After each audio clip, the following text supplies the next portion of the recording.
hold up a talk and see how it looks.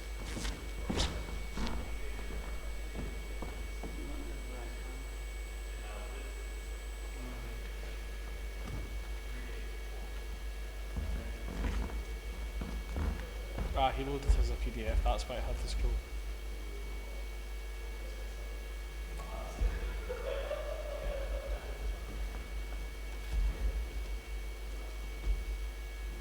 How's that? You feel it? Yes, I can read that screen perfectly on my laptop. I'm gonna play it like as a proper slide. No, Caius, look. Pretend I'm like da da da da. Caius, look, I've got Tarek, can you stand in the front of this?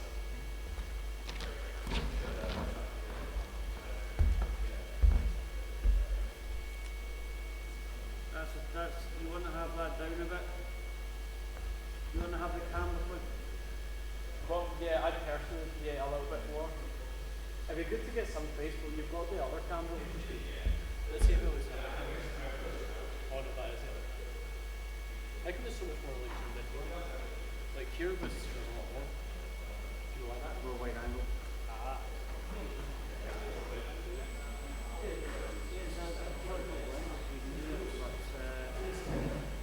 Can we get more distance from it?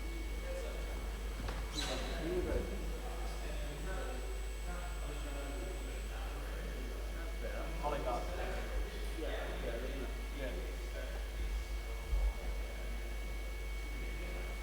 Alright. Yeah. Yeah, alright. Stand really close.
Alright.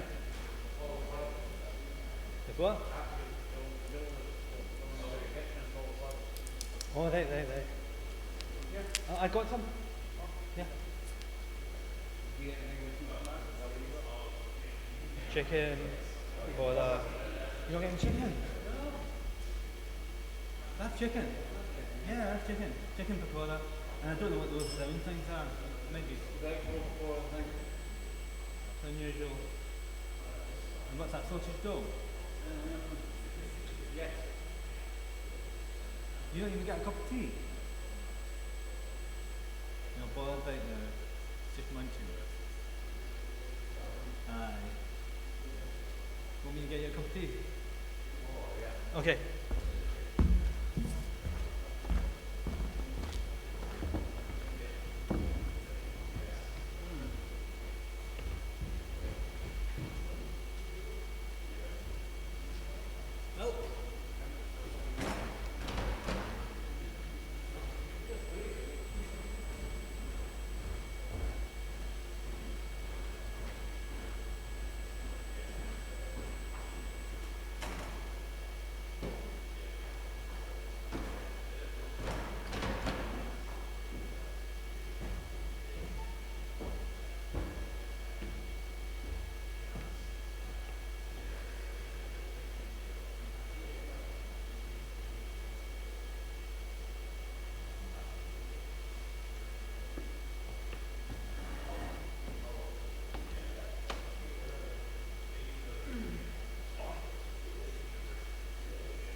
Very much so. I'm sweet enough. Looking good? Next one. Right, is that full? Can you... Is that... Do you not remove that?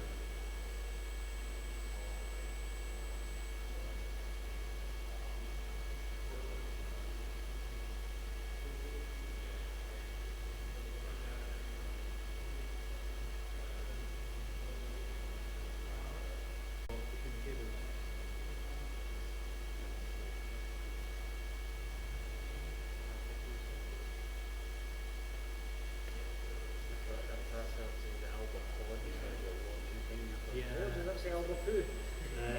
It's the mother one. It's quite good because it's pulling out the way that Aye. The food has been bored. name elbow poo with live streams again.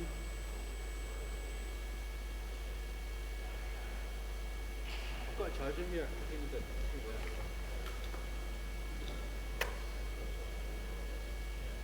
You're happy plugging in that, yeah.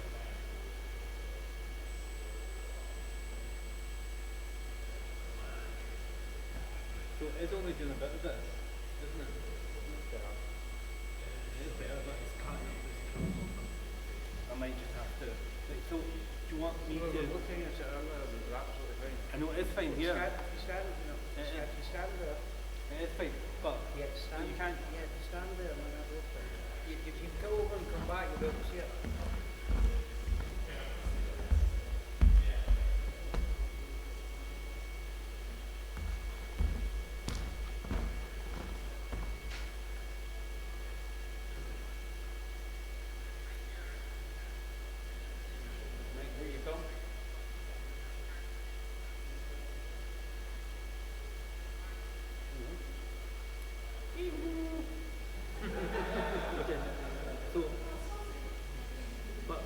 get the big bit of the screen is missing. So let me plug that. Should that not be any wider? That's what I'm thinking. No, I can. But I'm just wondering why it's been cut off. There's some setting, something that is. Let me plug this in.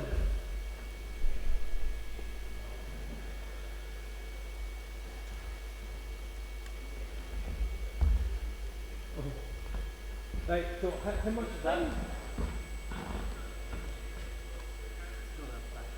need to move it up a bit. No, I can't. Okay, very good. Yeah, but I'm going to move it a bit. So, right, okay. Pull it back a bit. Well, it's difficult.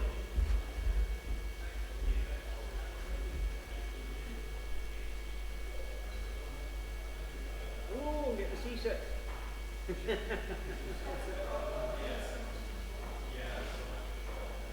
How about that?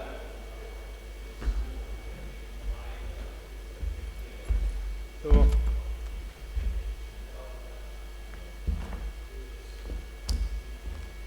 Yeah, that's cool.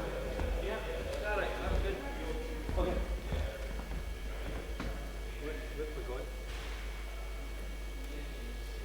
We are here.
I'll do some chat now. Right. Yes, we're all good. Yeah, we're getting his up.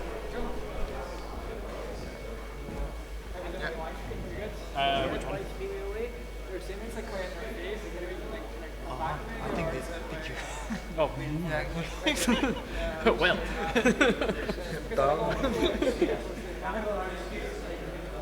Yeah, it should be around actually. So we can do this.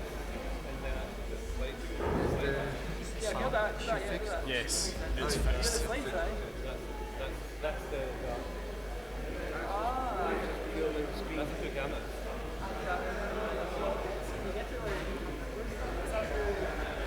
Which camera's that? So this one. The other one is. Oh, I'll be right back.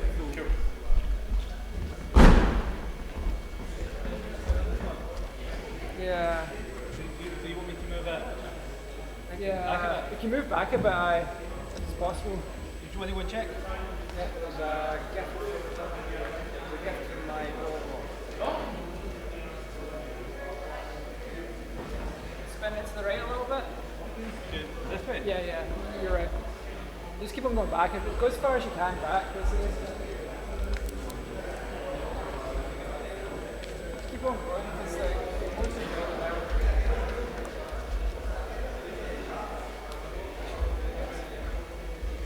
Maybe an option to get some sort of platform and have it off the stage. yeah, I mean, if you want to. I mean, like, if Well, you're particularly whenever they came on HDMIs and died overnight. Alright.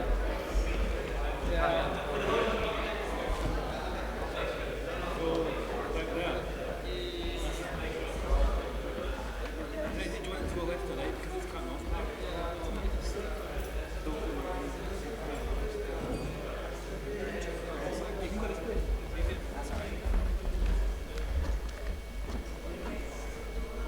Yeah, that's been great, yeah. Right, whole screen there. What about when you're standing at the podium? It's alright. Well, if you just want to, like, point that, yeah. Sevki, you probably want to, like, to be on the stream. So Sorry? we're going to have one camera pointing at the Yeah, screen, and okay. then there's another one here. Sure. Maybe just point it, yeah. What Point do you over want me here to do? somewhere. Yeah, just walk it. It doesn't really matter. Okay. No, You need the audio. For what, sound? No, the sound's hanging off that little podium. Which one? This one. Alright, here, yeah. Cool. Yeah. So that's the sound, right? So you want to talk to that? yeah. Okay. Talking to that or that in your hand? Because I think then they will not hear. Yeah, I guess. If you want to hold it and then also Yeah. like stand and then- near it. okay. Yeah, Sure. sorry. Yeah. No worries. Yeah. No worries. Okay, I'll do the intro. Yeah. Right? Go. How we doing, folks? I don't think this is on. Hello? I don't think it's working. Caius, don't think that's working. I don't think it's working. Just turn it on.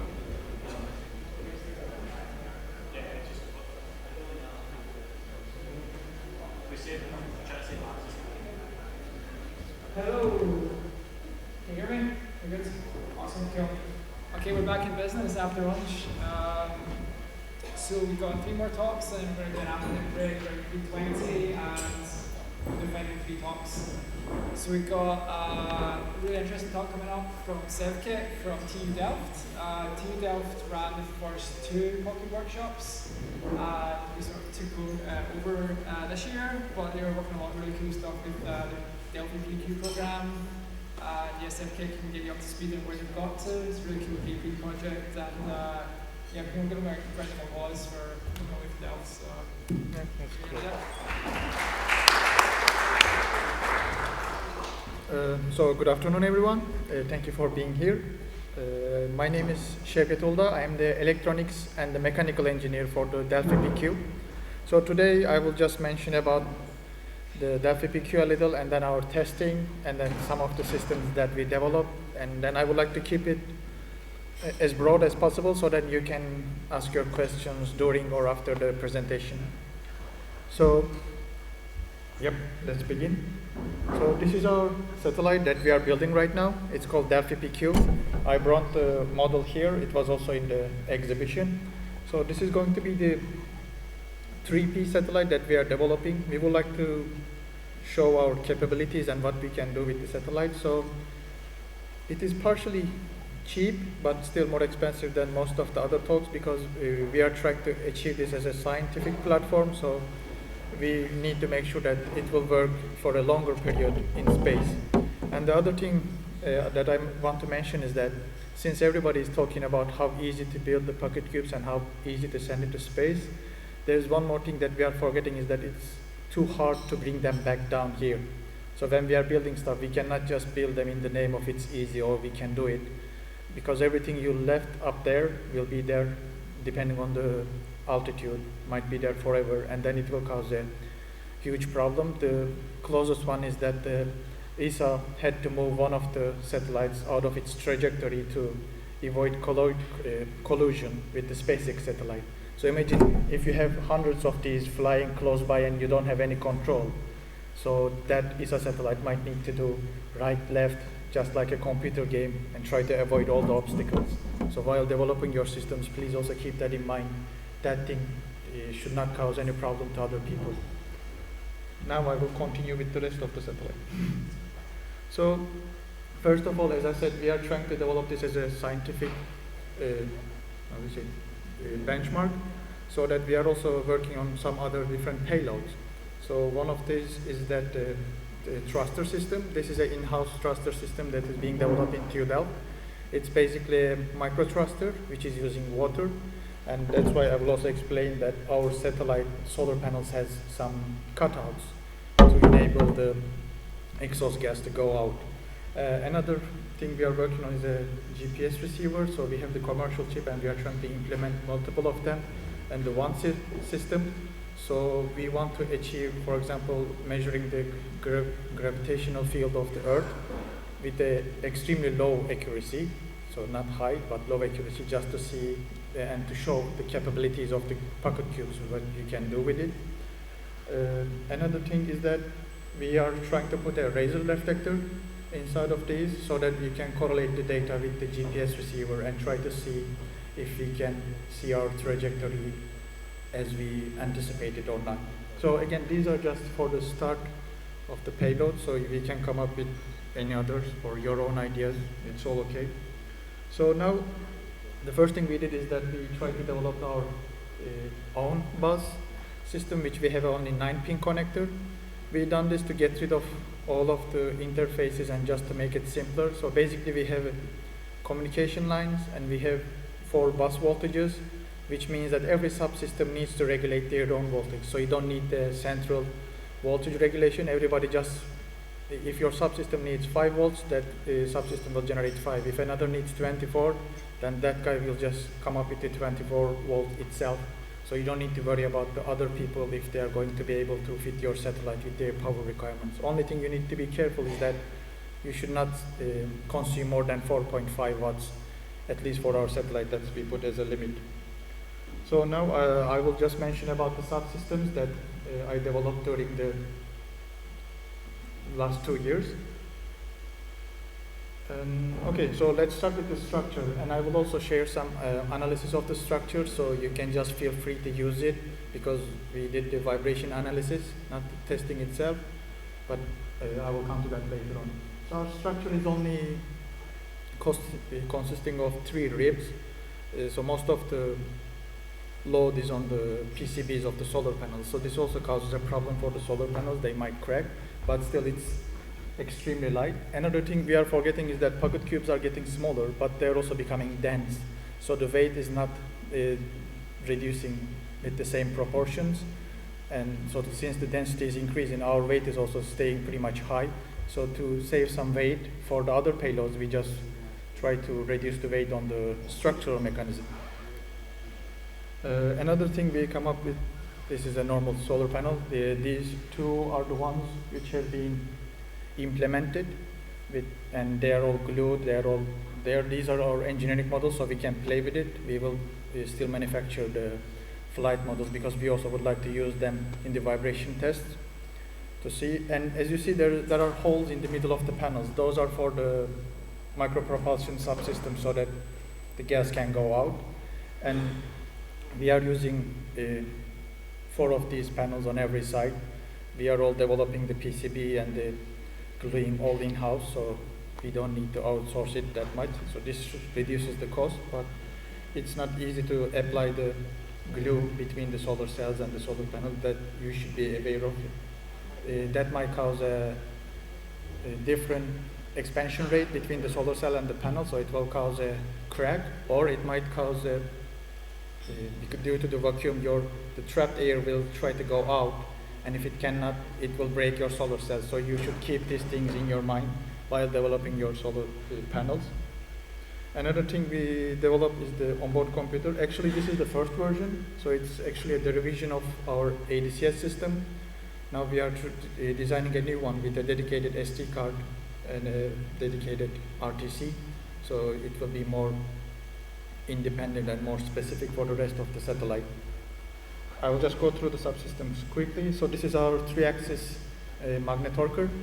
These are just air coils, but it's enough to make the satellite detumble. We are not actively controlling it, but it's only to help it to stabilize and detumble. So these are not used for pointing. Again, those are all coiled in-house by one of our poor students. He had to just sit down and do the coiling and counting, and when he misses the count, he just uncoils it and does it again. So that's a problematic thing, and we were able to fit this on a PCB size, which are 4x4. So as you can see, the whole ADCS system right now, without any reaction wheels, is only 1.2 centimeters in height, and then 4x4 by the area. So we are able to squeeze everything in and fit more and more. Now I will mention about the power system, and the board you are seeing is actually the battery board. So we also wanted to get rid of the cabling to make the integration easier, which I will mention again, but you see those things around the board, they are spring-loaded connectors. So basically you are just having a contact with the solar panel, so you don't need to worry about any cabling or any rattling. Besides from that, you just put the solar panel and done, you have the connection. Only thing is that we will make a dedicated vibration test for this and just measure if there are any shorts in between the pads. And we will also share that data so you can use these components easily. Power system details, I will mention them more in the coming slides about the testing part. Another thing that I would like to mention is the antenna system.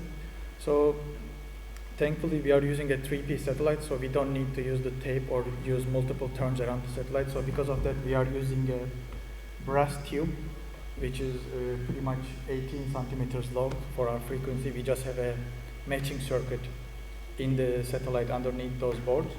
And then on the left, you can see the small algo picture, which is the antenna deployment system.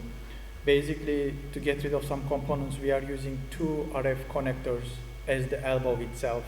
And we did some tests with it, like even if you rotate it multiple times, that thing doesn't come off, and we have some other special stoppers. Even if you apply the shock, the connector is not getting off. And when you check the data sheet of the element, we are way below the advised shock levels that it should hang on to. And the last is our radio system. It consists of 3 boards. This is the radio motherboard, then there's the PA board, and then the last there's the phasing board to match the frequency and the impedance of the rest of the system. We are using UHF as downlink and VHF as uplink, and again we are also using the LoRa chip. And we find a nice PA power amplifier which can reach up to 60% efficiency. We were also shocked to see it because normally it's not easy to find it with such low power level. And now I will talk about the electrical safety requirements. This is not just for our satellite. If you check the other documents such as the QB50 documents or ISS launch guides, you will see this kind of schematic that they advise you to put inhibit switches in your satellites. So sometimes when we are developing our satellites, we are forgetting these parts, and close to the launching they ask you, do you have this? And you're like, no. So while developing your satellite, you should be aware that these systems, at least one of them should be present. So I think the one on the left belongs to JAXA. So it's their requirement from the satellite deployment from the ISS, and the one at the right belongs to NanoRax.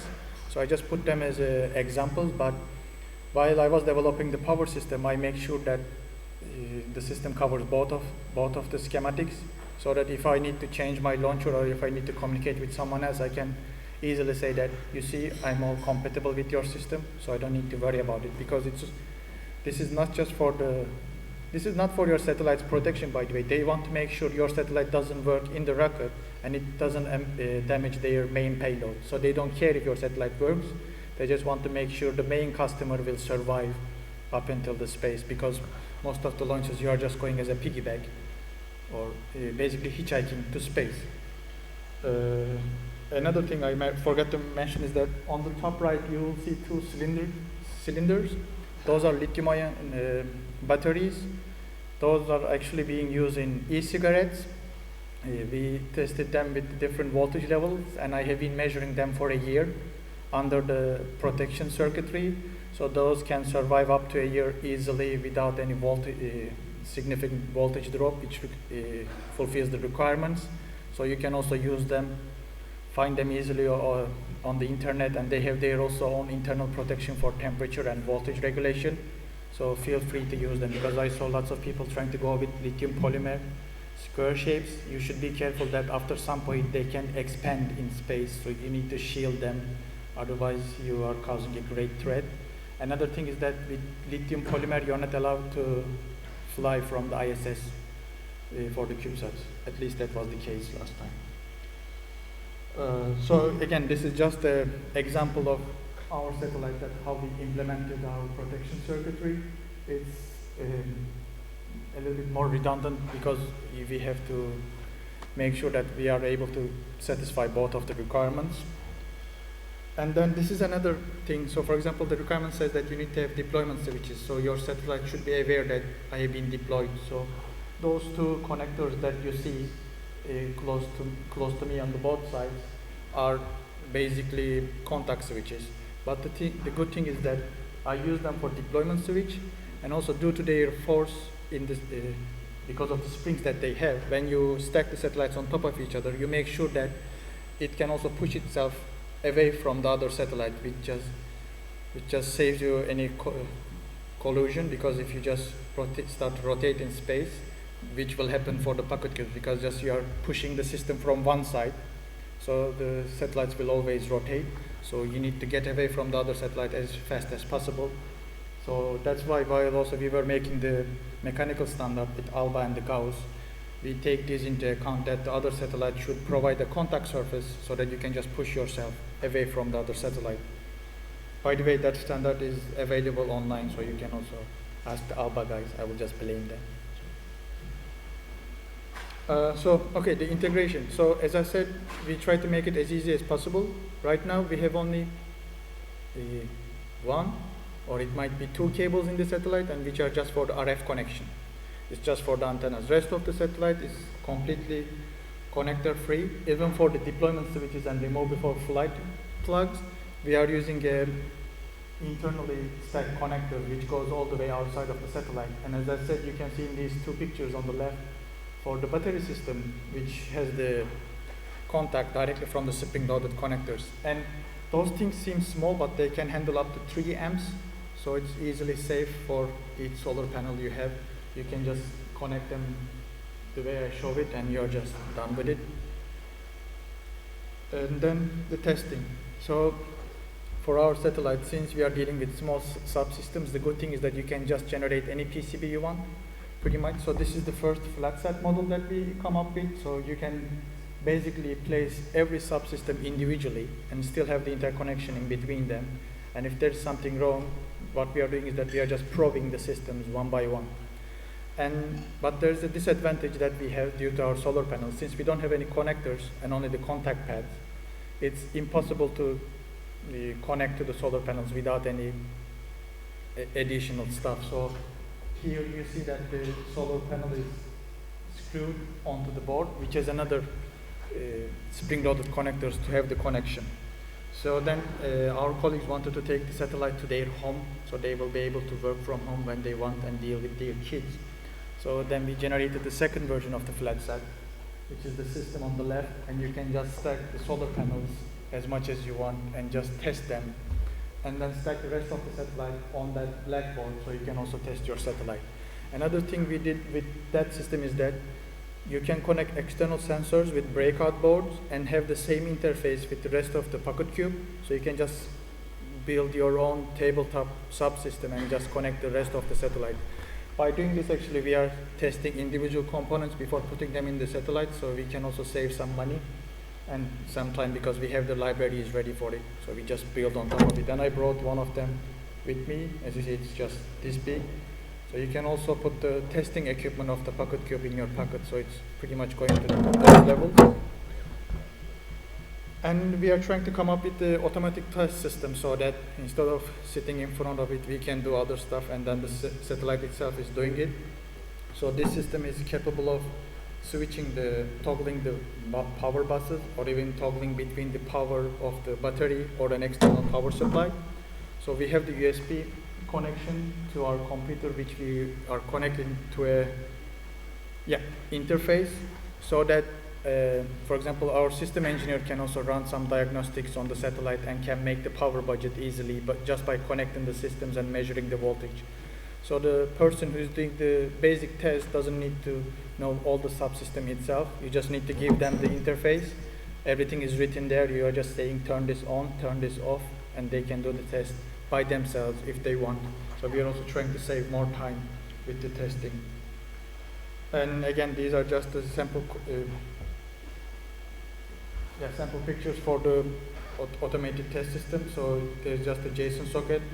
Then we connected it. There's also, I think it's partially open source, that if you create the library and then write the code, write the number of sensors you want, and then the system itself is generating the code for your subsystem. So you just need to embed it into your, again, MCU, so you save time by creating the same library all over again, and it prevents some of the mistakes that you can do every time while you are copy-pasting your software.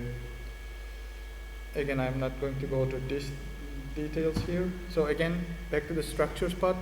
Another reason why I'm showing this is that you don't need to search for how should I build my structure, what should I do or stuff, because these things, when we did the analysis for the NASA test requirements, the hardest one is the random vibration. The system like this can survive all the vibration values which were written in the requirement document. I don't know the numbers by heart. And the structure on the left, it's also quite convenient for the small one-piece satellites. You can also use that for the vibration analysis. You can use it freely without worrying about the vibration when the solar panels will be capable of handling it or not. But that's a really pain to arrange all of those individual corners one by one, because it's not easy to align them with your subsystem. You should just be aware of the situation. So I will just show that the vibration analysis, so you can continue on it for freely. So this is the acceleration, which is written in the requirement documents. This is the highest value that you can find because they provide different rockets. So this one is 18.1 Gs for the orbital signals. And when we do the analysis for this one, you can read the numbers. So it's like 8 to 10 to minus 3 millimeter displacement of the systems, which is basically nothing. It's just a shake, so it will not damage your solar cells if you have such a big surface. So for the smaller satellites, you are more safe because you have less area to be shaken in between the structural parts. And then another thing we are also forgetting is that we just build the satellites, but we should also check these requirements, so always keep them in close by. Another requirement that people tend to forget is the natural frequency requirements, so I just placed them today. And so those were some GEMS is the Japanese one, and QB50 was related to the von Karman project, so they placed the natural frequencies there. It's most of the time 100 Hertz, so your satellite's natural frequency should be higher than 100 Hertz. I know that some of the things are too technical, but in the end they will just come up with it, and then they will ask, did you do that? And then you will just look blank to their face with a blue screen computer. You will be like, no, I didn't know that. So you should just be aware of these. You don't need to know them by heart, but when you're developing your PocketQube, know that someone will ask it while you're launching it. It might also depend on your launcher. If they are relaxed, they can just give it your satellite we will launch. you are okay, but I never see such a thing happening to me. So if you're also unlucky like me, you better be prepared for such values. And this is again just the sinusoidal vibrations. I'm just sharing the values to show the structure is able to stand. And I also have the references, so after the talk I can also give the documents directly to yours, send you the link so you can take a look yourself. Again, these are the values. Yeah, the highest one is like 0.2 millimeters. Again, when you can bend the solar cells in the middle like that, but still it's not cracking, because we also tried it with one of them, because your solar cells most of the time have a cover glass for the long ones. For the small ones, your structure will not bend that much anyway, so there's nothing to worry about it in the sinusoidal vibrations again. Another thing to take into account, these values are extremely high because the SpaceX values are lower than these values, or if you send through the ISS with another launcher, their vibration values are still lower than these that which we used, so you can freely use these anyway. The highest one, which is in the NASA requirement, is the random vibration. This is one of the things that you should be careful of, because most of the time satellite either breaks here or the natural frequency it just starts to shake a lot. So our system right now is capable of handling these G values. So again, just use the 3-rib structure. If your satellite is small, don't even try to design a full one body, which will be expensive. And if you have something wrong, you need to change the whole structure. Just go rib by rib, just like the subsystem by subsystem, so you can just change anything you want if you need to. Again, these are the values. Another thing is that there's a requirement for a shock test, but there's also a waiver that they say if you do your random test with a higher value or in a longer period, it's okay if you don't provide the shock test result of your satellite. So you should also be aware of these. They are not tricks, but they are like doing things in another way. So if they ask you a shock test, you can just come up with, we will do a random test in a higher power levels. So again, this is part of our current team, part of our previous team. If you have any other questions, feel free to ask. And on the right, you can see the very first revision of the PocketQube, which we were just stacking them up if it's going to fit or not. So thank you for your time, and thank you for listening.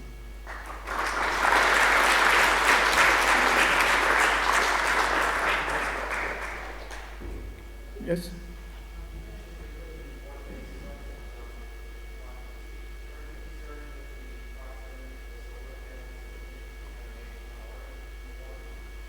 Yep, actually that's one of our problems, but we are like, our lifetime is not long enough to worry about it. So we're like, for this satellite, let it be there, let it be degraded, and there is only going to be 2 thrusters on 2 sides. Then because of that very worst case, like 2 sides will be damaged, and we are like okay with it. And in the long run, those thrusters are going to be optimized to make sure that the exhaust gas are not going to the solar panels, and so they will not degrade. So for the long term, for right now, the short term, we are aware of the situation and like okay with it. We are just letting it go. Yeah.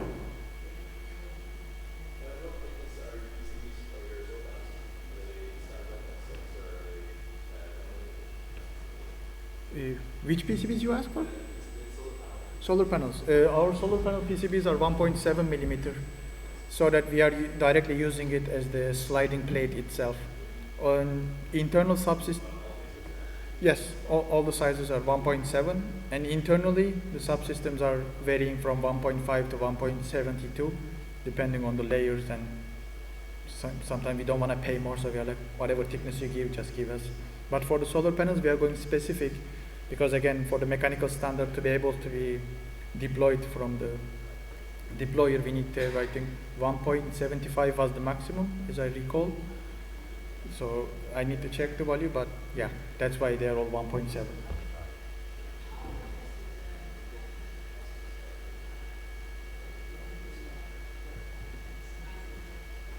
Sorry, I couldn't hear your question.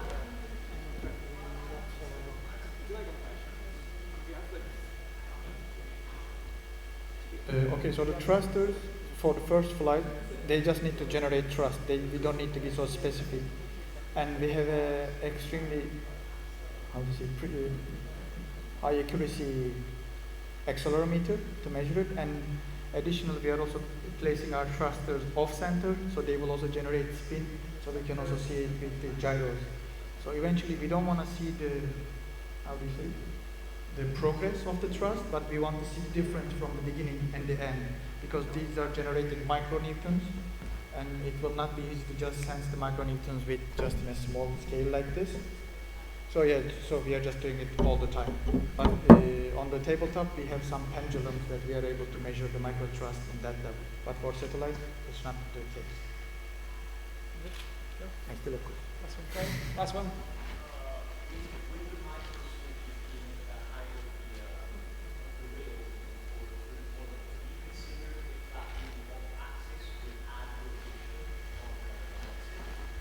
Yeah, it will create, if it's off axis, it will create additional return, but while I'm placing that, I have a jig. So I always make sure that they are aligned with the PCB itself. So I'm not just, I'm hand soldering them, but I have a jig to keep them in place.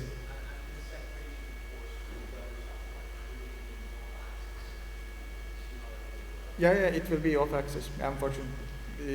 With the PocketQubes, you cannot get rid of that, because you are just pushing the satellite from one side, so that will happen anyway. We are just trying to get away from the other satellite as quick as possible. So, we're around one time, so okay. Yep. Big round of applause there. Thank you, sir.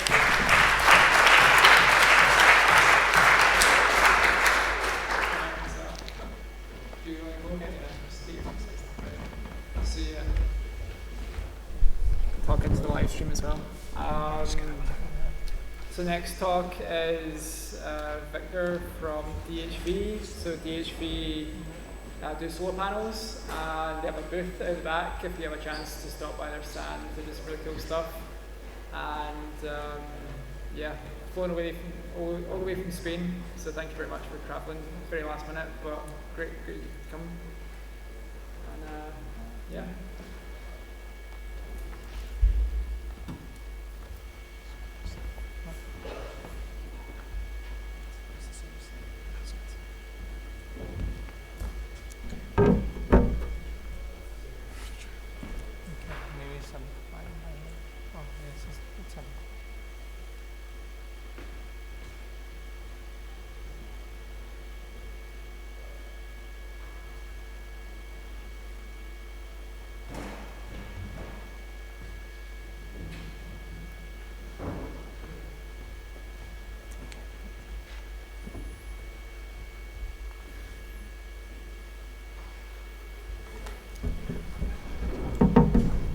Okay, so I'm Victor from DHV Technology, and we manufacture, design and test solar panels for small sats. Starting this is the outline of the talk that I'm going to give you. It's about, the first point is about our company, what we do, who we are, okay?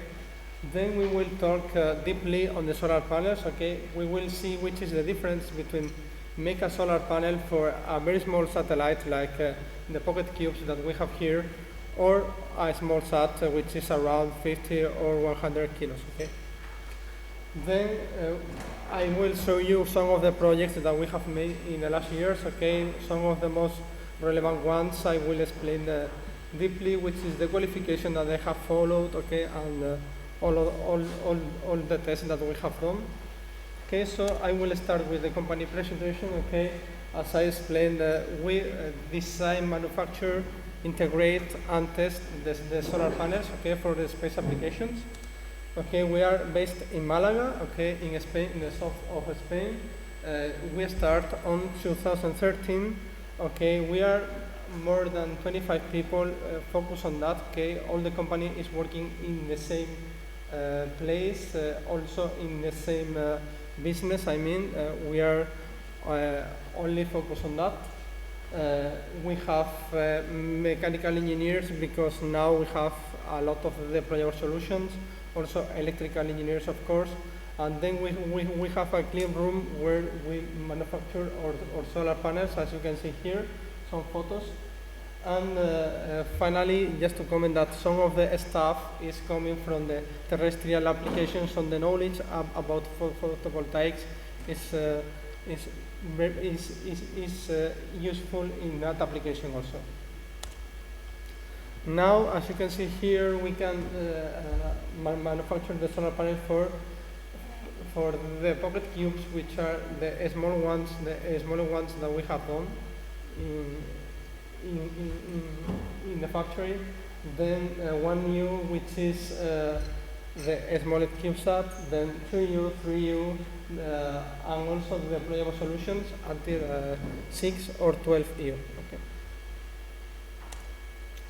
That is talking about CubeSats and Pockets, but also we work with small sats, which are around 50 kilos, 75 kilos, which are these ones. As you can see here, the substrate is different, the strength that they have is different, and also the mass. Okay.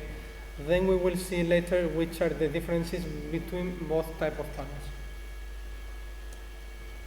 As you can see also here, we have the possibility to do also the integration handling, the protection covers, and the transportation covers, because the solar cells are very fragile. Okay, so we have to take care on the transportation to our customer facilities.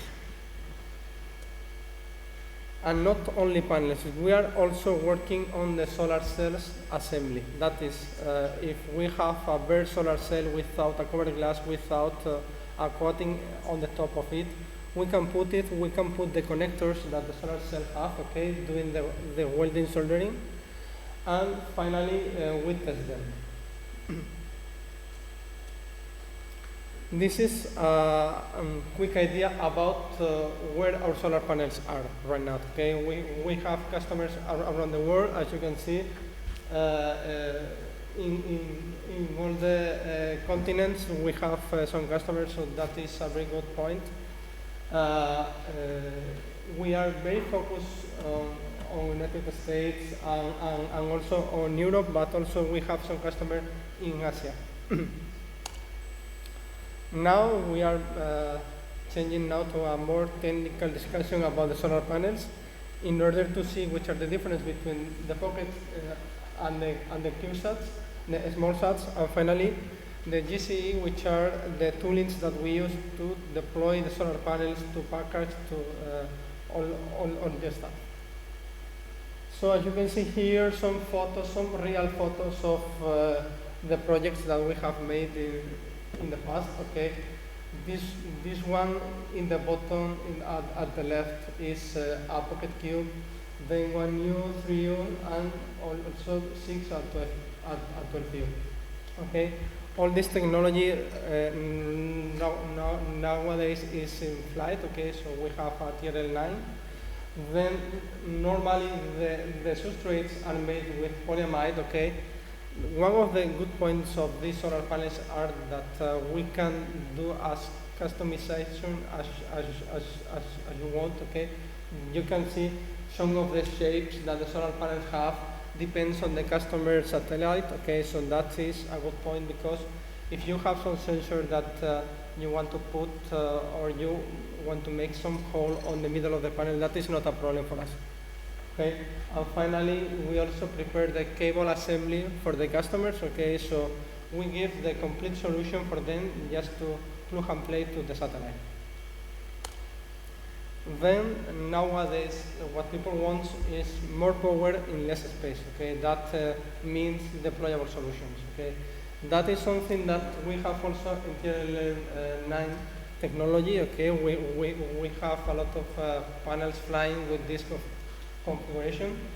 The main point is in order to launch the satellite, we launch it in a stowed configuration. Okay, then when they are flying, they deploy with a thermal life, with a HDRM solution. Depending on the mass of the panel, we decide which is the configuration that we should select.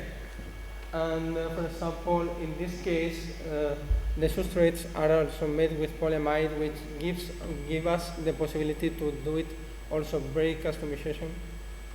And finally, we prepare the cable assembly for these panels, the hinge design, the springs design. We calculate that the solar panels can open even with the satellite doing the spinning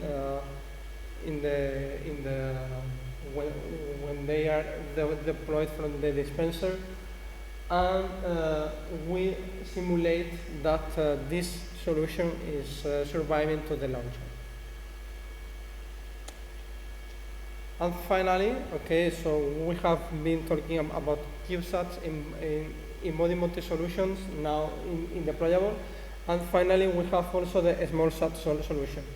These substrates normally are made of honeycomb, which is made with aluminum in the core, fiber, carbon fiber in the skins, and finally with a Kapton overlay which protects the solar cells from the internal layers. These panels are made mainly for bigger satellites because that are more rigid, are more strength, have more strength, and finally the cables between the solar cell has to be mounted on the back on the most of the situations. Then they are also customizable and the cable assembly is also made in our facilities. These are some of the tests that we can do. Okay, it's like illumination test which simulates which is the final configuration that they are going to have. Okay, with that test, what we do is like to demonstrate that the solar panels are giving the power that they should be. Okay. We also make the test reports to our customers in order to certify that these solar panels are working well. As you can see here, some of the last projects that we did, okay, is like a deployable solution with small sats, okay. Each solar panel have around 90 watts, so you can imagine we have here 4 solar panels, okay. So we have near 400 watts. In that case, when we have to test them, we test with a GC that we have prepared especially for this project per panel, okay? And not only illumination tests which demonstrate the solar cells behavior, but also we also do like a T-back test and finally also the vibration test in order to qualify and do the acceptance test to the customer. For some deployable solutions, which are more special than the standard ones, we have to prepare some ground support equipments, okay, which are made in order to simulate the zero gravity. Okay, so in that case we have like air compressed air bearings, okay, in the bottom of the solar panels, as you can see there. And that is in order to compensate the mass per panel. Okay, that will simulate which is the most real situation that they are going to have in the aerospace field where we don't have the gravity effect. Okay, here we have a simulation of the deployment. As you can see, this type of deployment was one panel inside another.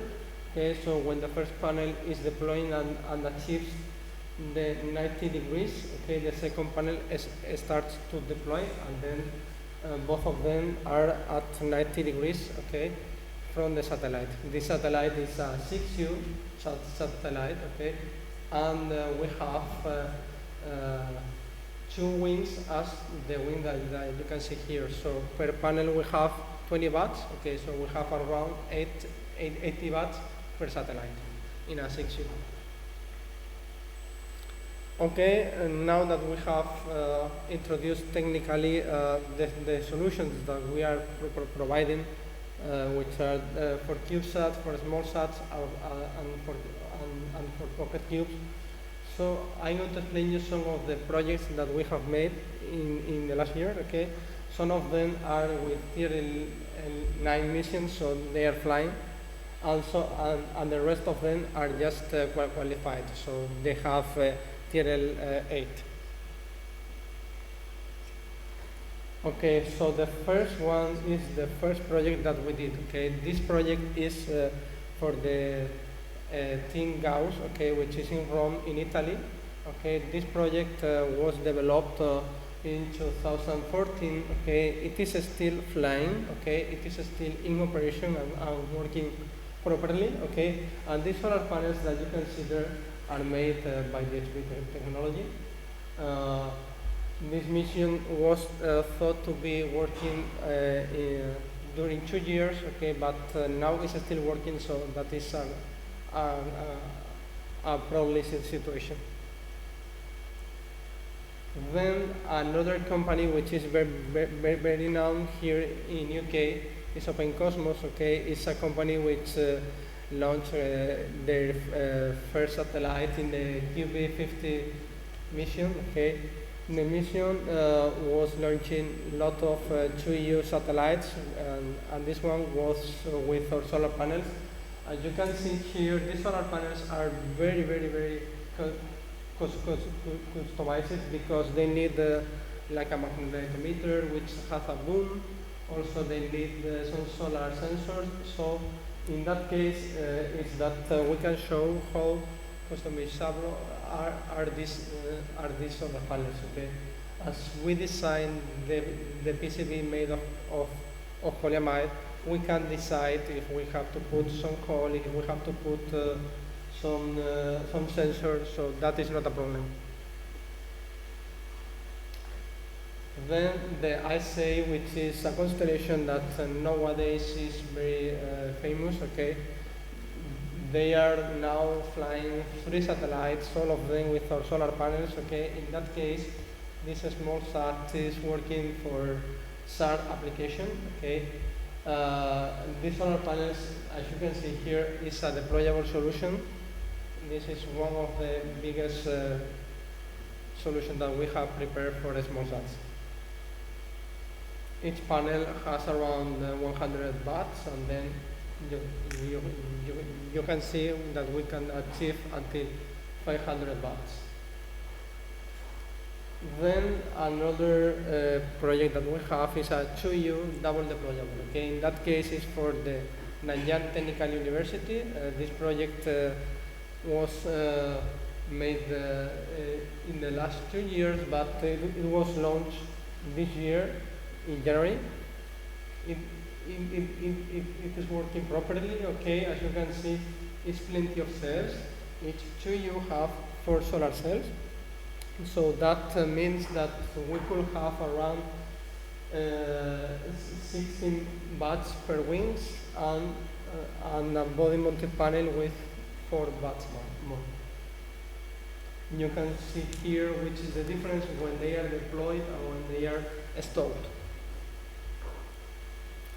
Another project which is a double deployable 3U is from OHB Italy, which is another project which has flight heritage since last year. Okay, also made with polyamide, with thermal knives, so this is how we normally do for CubeSats. This one is the PocketQubes that we have developed, some of them for the University of Hawaii and some of them for Alba Orbital some years ago. So as you can see here, this size is around 5 centimeters per 5 centimeters. It's a one-piece solar panel, and we can also include connectors on the back side, diodes, and everything. This is how we deliver the solar panels with a special box protected by the ESD issues and everything.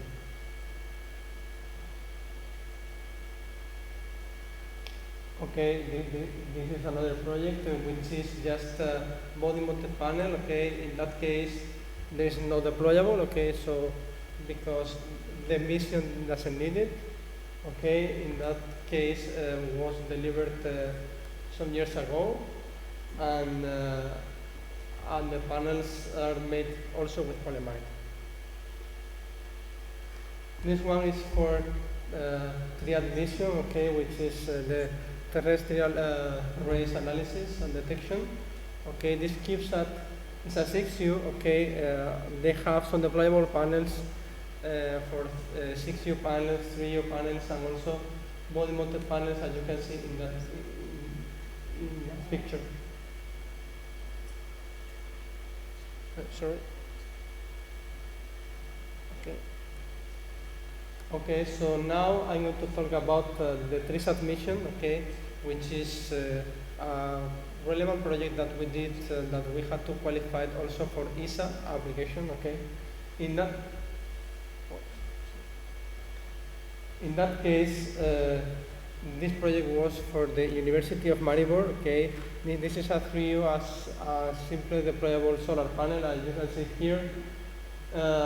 These solar cells are 30 centimeters, okay, so what we can have here is around 21 watts per this phase. Okay, so in order to qualify this project, we had to go to the vibration testing, okay, in all the axes, okay, and also shock test. I'm going to explain you further here, okay, so we have the NASA JIP levels, okay, which are very known for everyone.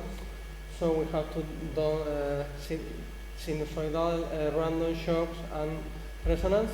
Also, we had to perform TVAC test, and within the TVAC test, we had to deploy the solar panels. Okay, in that case, the trick is that we have to deploy with a thermal knife, which depends on the temperature. Okay, so it's really important to test this type of devices inside a chamber, reaching the lowest temperature and the highest one. Okay, so when you have a thermal knife which hit a wire, okay, we have to know if in the cold condition, which is the worst case, is going to cut the wire or not. You can see here some of the photos of the test and also the values as I explained. In this case, these pictures are from the engineering model because, as you can see, we have put an accelerometer on the top of the cell. That is not possible for flame models because if we do that, the cell is going to be broken. But in this case, we used like a thicker cover glass to simulate the solar cell mass. You can see here what I was explaining, that the accelerometer is on the top of the cell. Okay, that is not a standard for flame models. And not only the vibration, but also the shock test, okay, which was really important for this project because we have a deployable solution which is maintained by a wire, by a very thin wire. So the wire is suffering when you put a shock on the panel, and we have to qualify that when we have the panels on a stowed position, the wire is going to survive. Okay, and finally the resonance survey, which is also another type of vibration test, just to check the same. When you have a deployable, the worst case is that the wire can be broken, and under the vibration test, so that is why we have to vibrate in all the cases these panels. And finally, as I was explaining before, the TVAC test inside a chamber, seeing if we have the possibility to deploy in cold and in hot situation. Always in cold situation is the worst case. Another project that we did, which is very important for us because this is a constellation, is with Aspire Global, which is a company that are here in Glasgow. They have here facilities to build the satellites. Okay, so they have a big constellation, and this constellation is flying with our solar panels. Okay. we have a collaboration with them now in order to make more feasible the access to this kind of products which are not cheap. We have the possibility to sell the same product that they are flying and they are qualified. We have the possibility to sell to another customers. Okay, that is giving the possibility to students or companies with lower budget to buy this kind of solar panels which are in tier 9. Okay, as you can see, they have a very good area covered by the solar cells. Okay, we have a double deployable 3U, and as you can see here, this is a recurrent project for us, as you can see in the picture, because we deliver monthly a lot of units. You can see here more deeply, which is is not very good the picture, but these solar panels maintain the standards that we have with the dispensers. Okay, so that is compatible with the most of the dispensers that we have in the CubeSats. And another important mission that we have been involved is a 6U mission, which is for deep space application. Okay, this mission is Argo Moon, which is in Italy.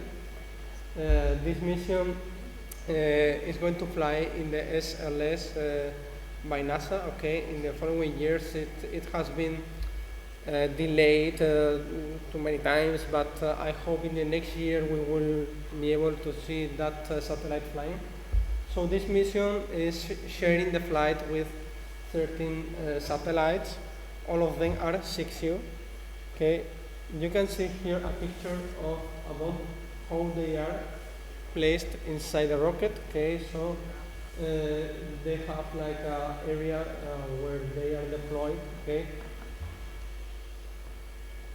This mission, we have developed a double deployable solution for this project with 80 watts. And now we have TRL 8, okay, we have delivered the panels to the customer, but they are waiting for the launch, okay, which is now scheduled for the end of the next year, but I don't know if finally it will meet, because I know that NASA is delaying this mission too many times. This this project was also passing all these tests: vibration shock, vibroacoustic, and TIVA. And this is one of the last missions that we have done, okay, which is for a French company, which is Nexeya. Nexeya is a company which manufactures composites, cables, assemblies, but now they are starting a satellite constellation. This is a 12U, okay, platform, okay, and now we have 90 cells, so more than 100 watts, because we have used also the body mounted panel, as you can see here, and the launch is very soon, okay, so we will see in the following weeks if that is working or not. So, and finally, this is just a list of the customers and projects that we have done in the past years. Okay, maybe that is not as a current date of today, but this is just to make you an idea about which is the flight heritage that we have nowadays. Okay, finally, just the announcement for the Minister of Spain and everything. Okay, to the CDTI, which also help us with R&D projects. And just if you have any question, please ask. And also, if you want to send us some email just to check if your mission is working or not, or which is the power that you need, please send us the email. Awesome. Thank you very much. We're running a little bit short of time, so if you have any questions, just grab Victor in the session. So next up, we have Cynthia Wilson from the 18th Space Squadron, current 18th Space Squadron, rebrand, or still 18th Space Squadron. So she came all the way from the US to be with us today, so thank you, Cynthia, for coming. I met Cynthia a few years ago at a workshop in California, and I've always been a big fan of what we're doing. So if you're ever looking for TLEs and you're wondering where the TLEs magically come from, they magically come from Cynthia. If you want TLEs quickly, if you want better TLEs, if you have any issues with TLEs, choose your arrows. So, and yeah, so hopefully,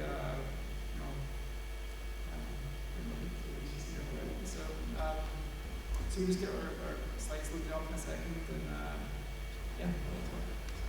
So that's just the handheld one, so that's for the room. Okay. And then, yeah, that's just the live stream mic, so should be fine. Yeah, just let the cable in happy. That's it. Yeah, cool.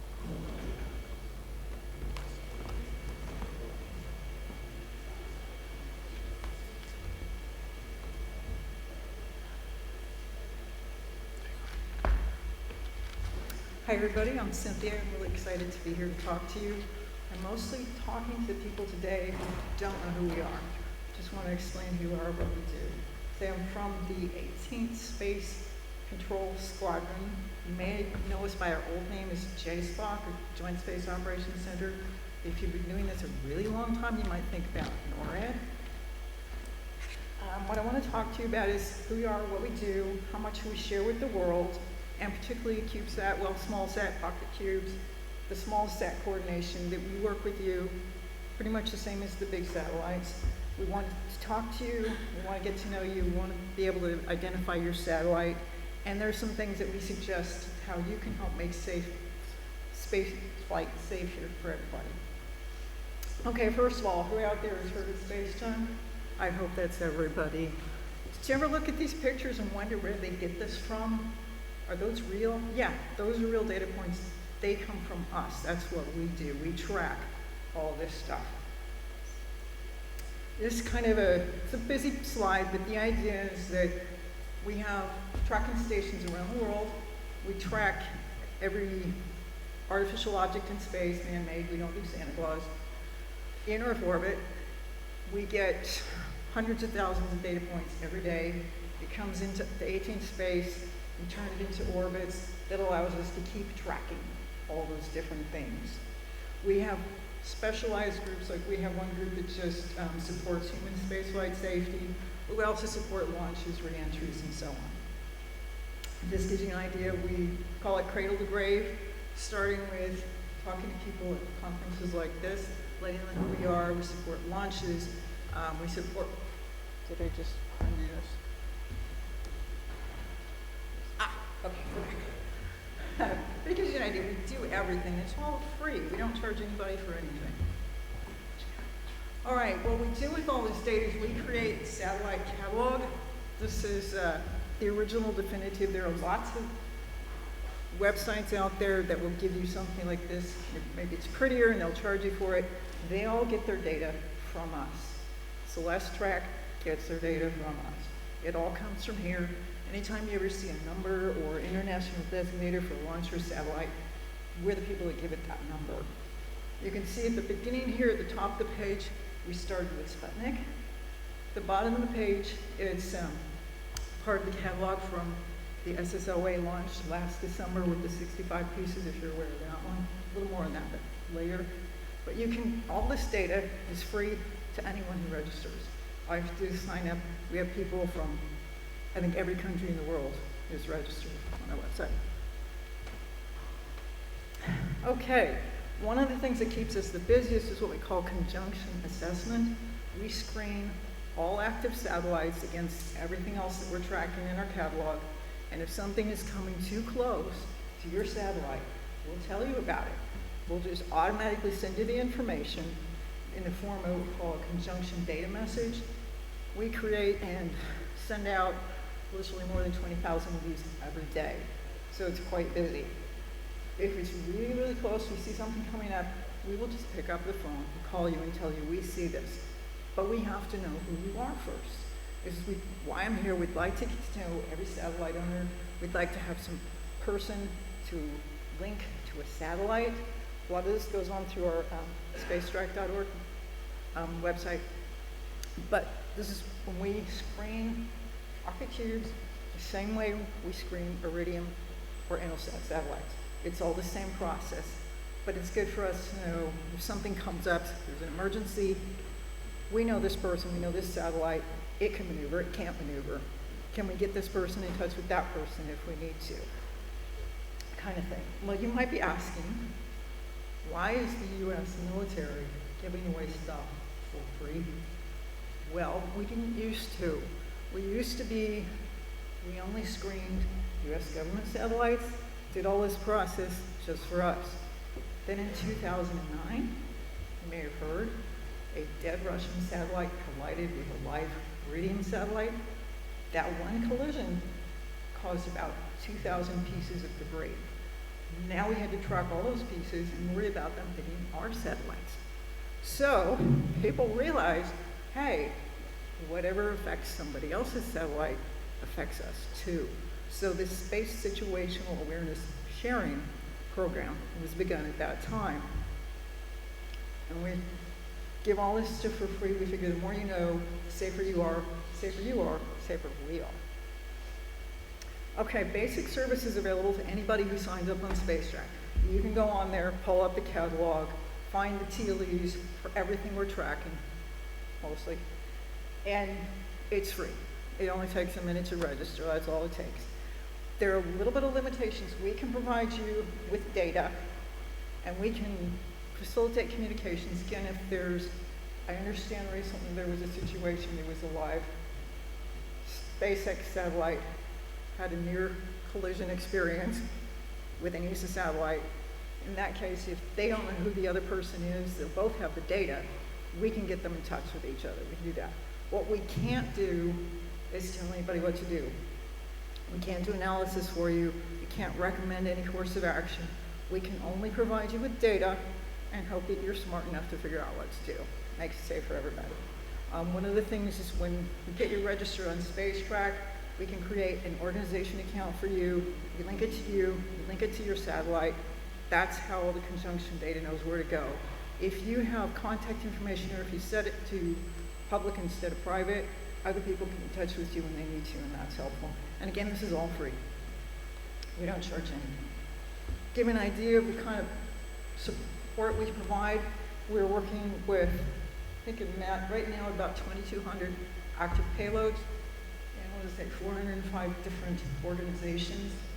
And you can see the statistics, about a quarter of that is just academic institutions. We work with a lot of colleges, universities, even down high school level. But we work with them the same as we work with everybody else. So feel free to get in touch if we do want to talk to you. Did I kick it off again? All right. Where am I? Okay. Beyond the basic services, which is what you get on SpaceTrack, and if you're a satellite owner signing up for the conjunction assessment, there are more advanced things that we can provide, but you have to ask for them. If it's a one-time request, you're doing a doctoral thesis and you want some historical data on ISS conjunctions, we can probably get that for you. You just need to send in the right form, and we'll turn it around and hopefully get that back to you. If you want long-term services, you can get what we call an SSA sharing agreement with what is now Space Command. Was it like last week? That we have, once you get that, it makes you eligible for more advanced services, such as you want your screen volumes to be bigger, or help for your launch, more support, that kind of thing. If you want something long-term, Stratcom now, Stratcom, okay, it was Stratcom 2 weeks ago. We have agreements with about 20 countries and I think 90 different organizations, and they've just recently started working with schools. We have our first 2 agreements with schools. They're very proud of that. Again, everything is still all at no cost. Whatever you ask for, whatever we provide, we don't charge. Okay, we do work with small satellite owners, as I said, the same as the big guys. What we'd like to do is hear from you before you launch, sometime a few months, whenever you know you're going to launch, get in touch. Again, back to spacetrack.org, we have a one-page satellite registration form. From what I hear you go through, just trying to get your satellite in orbit, it's very, very complicated. This is really simple. It's just a one page. Who are you? What's your satellite? When you launch? And kind of stuff. We'll set up the organization account for you on SpaceTrack. We'll link the people that you tell us to it. Once your satellite gets in orbit, we link it to that account, and then you'll start getting the data automatically. One of the things we'd like to do is work with you during and after launches to help us identify the satellites. We don't have the ability to do most of that by ourselves, so we appreciate talking with you. And once the satellite's in orbit, you'll get your TLEs whenever we generate them, sort of like 2 or 3 times a day updates. And we'll let you know again if something gets too close. For what you are all probably going to be on is multi-payload launches where you have umpteen pieces of things going out. There's a process that we've developed. Once we get enough tracking data to start developing orbits, we'll say, okay, there's an object, but they all go in the catalog and they're named Object A, Object B, Object C. What we need to do is for you to tell us which one is your object, so we can put the right name and link it to the right people. Typically they can use, which, they'll look at the objects, which one has a TLE that matches, boosts my signal, whatever. We do have to be patient, it can take days. Case of SSOA, it took weeks.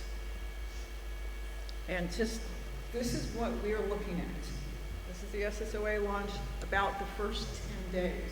If you look at this, there are no name tags. We see dots. We do have a little bit of an ability to judge sizes. We might be able to tell that's a 3U, but if we got 12 3Us on a launch, we don't know which one is which. We don't get telemetry, we can't send commands, can't listen to beacons. So that's, again, I want to work with all of you, and this is very much a back and forth process. I'll totally involve myself. But again, patience, and let's just keep working with this. And just some ideas, again, we can't tell anybody what to do. We have no say in what launches or doesn't launch. We're not part of the licensing process, even for the US satellites. We have to track it, and I'll do it again. We have to track it regardless, or try to track it. It's not guaranteed. But just some ideas for you to keep in mind. Of course, below the ISS is safer. Please have your own means of tracking something, GPS, beacon, whatever it is, that you can help us identify it so you know which object is yours. Higher inclination orbits are better tracked.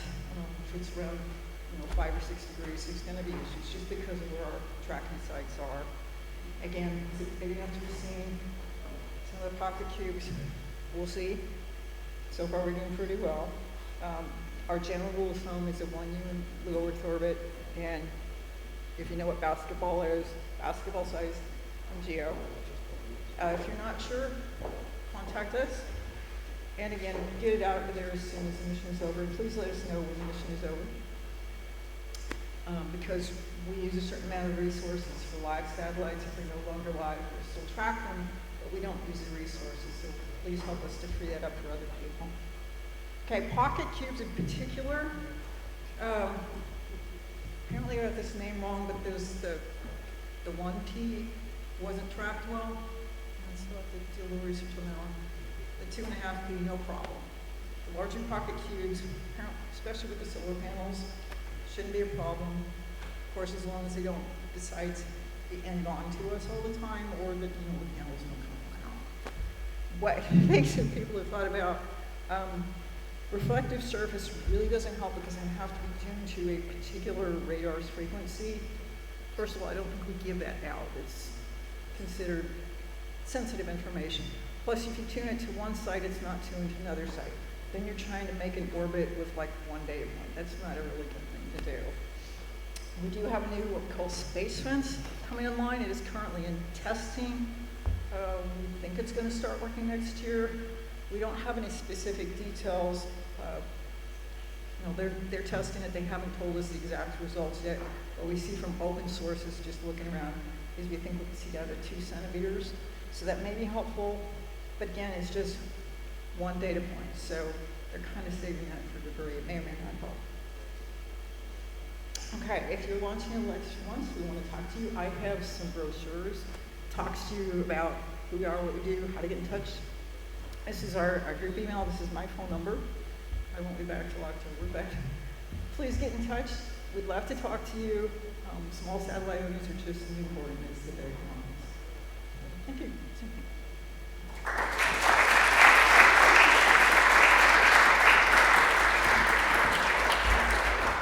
Good. Any Thanks, questions? Cynthia. Questions for Cynthia?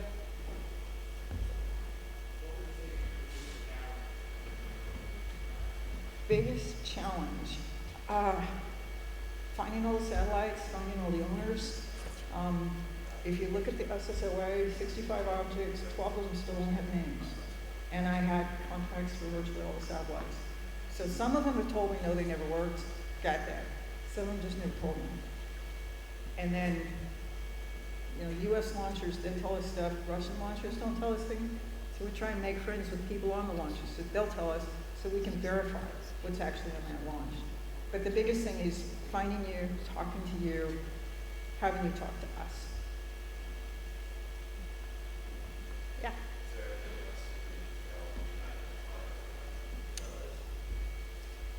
Have your own means of identifying it. What we went through with the SSOA, I was right in the middle of that, and it's a process. People would come back and they'd say, oh, this is my satellite. I said, well, you know, 2 other people said that's their satellite. Let's wait a little bit longer, okay? So somebody else would back off one and somebody else would want that one. And then other people would want this object, there's 2 of them. So be patient, wait a while, work with me. Sometimes it would be like this person would say, no, that's mine, this one's mine. And I'd get them together to talk to each other. I do ask permission for that. I don't give anybody's contact information to anybody without me saying it's okay.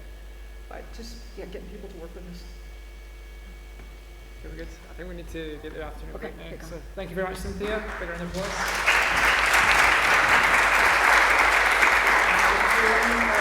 Schedule, so we're going to do a quick afternoon break. It's about 15 minutes. We'll try and get back here for about 4-ish, I think. So yeah, there's more foods and drinks and stuff at the back. So see you back there in 15 minutes. Turn it off. Turn off the safe battery. Just hold it. She got a bigger balls, didn't she? Yeah, Just seems dead like holding it. it's really nice. Like we're the military. The friendly base.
I'm just, is it not loading up?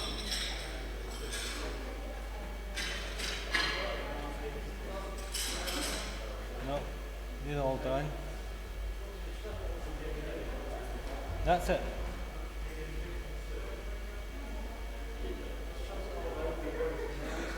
I think it's this one.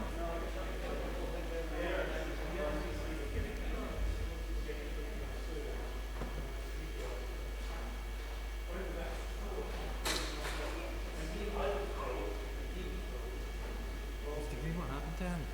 Oh, can you ask him if that's, is this...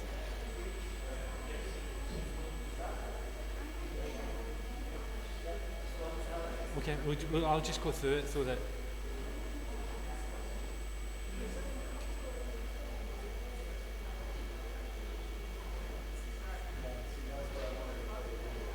Okay.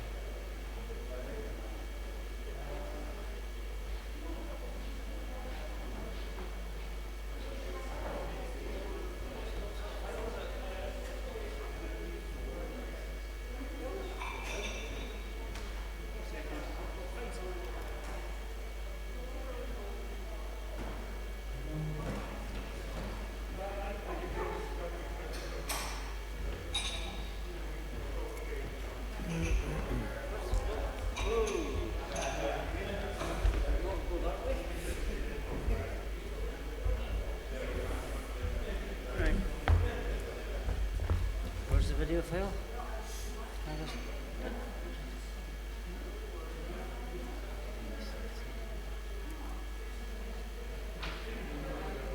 Save changes. That's it there. You want some video?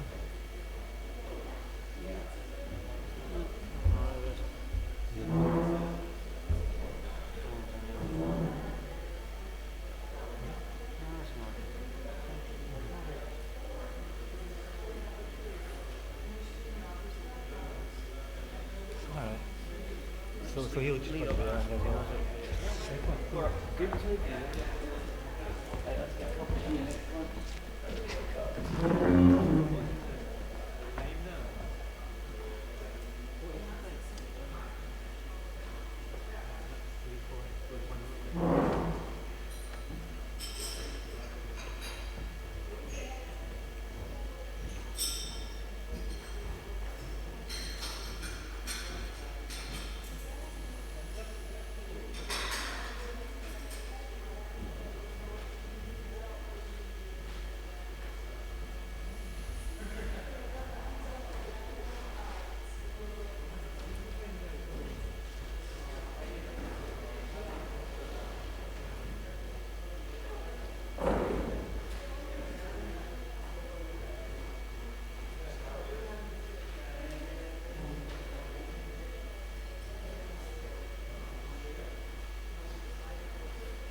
table so I can see who's up next. I think it's Peter. Peter Coupon. Yes, that is correct.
Yeah. Yeah. I'm just getting the next person on. Yeah, the guy after him.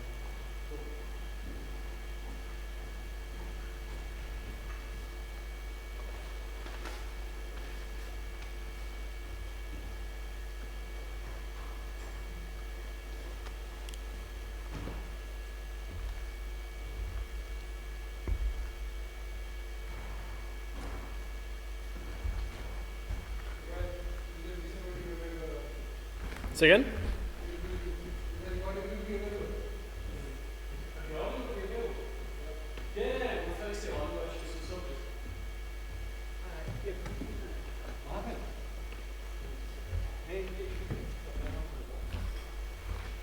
That's taking too long.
worked for an awesome organisation then, didn't you? Huh? That really is an awesome organisation then. Yeah.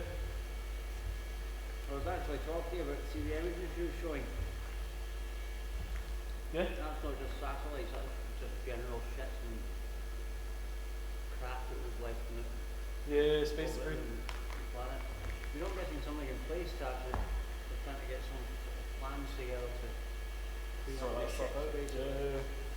What is it with the human race? They can't tidy up after themselves and just destroy everything. That seems to be them. What about virus? Which virus was it? Oh, I don't know. It's gone. Almost downloaded and then we can line up again.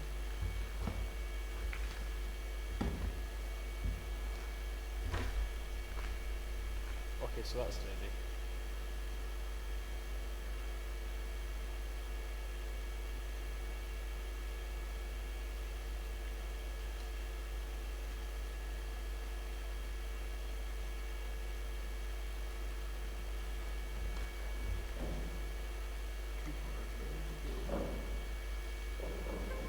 There we go.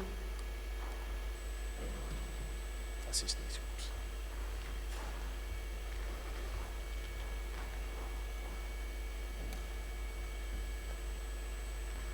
Yes. Nothing to you in the one here.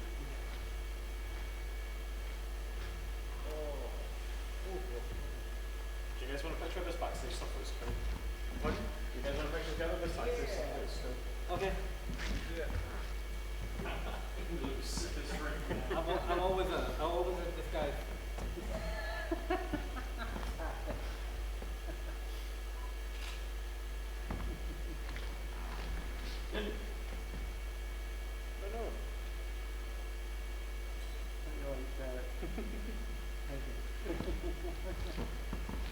Nice little camera. Yeah, it's my friends.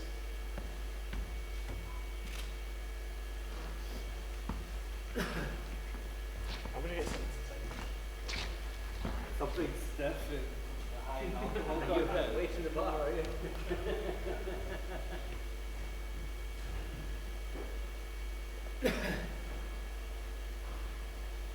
So, your advice is to get all of this into a box with wheels on it, that we can just wheel it about. Is that right?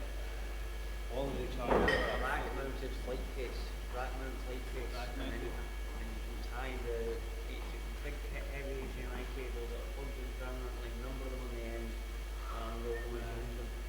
Okay. They actually completely plugged in. Yeah, that's a rack. These? It's a rack. Okay, right. So the HDMI, these HDMI cables have been Yeah. plugged in. Okay, and we just Rack put- mount one of them, rack mount that. and do you think it's Yeah, that's what's stealing everything. right? Well, it wouldn't be stealing the audio, it would still be audio in it. Radio kills. So that's stealing the audio. Video stuff.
Disconnected. Yeah, disconnected as soon as we hit the first one. Oh, here we go. I don't know what's happening.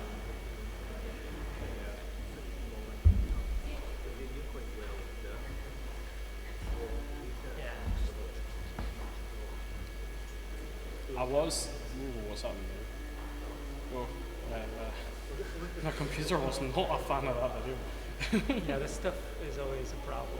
This is why I'm always hesitant to do this. I don't know why the hell this stuff is so shitty. Yeah, I know. Oh no, the time to freeze. You had all this time to freeze. I keep forgetting my this window shut.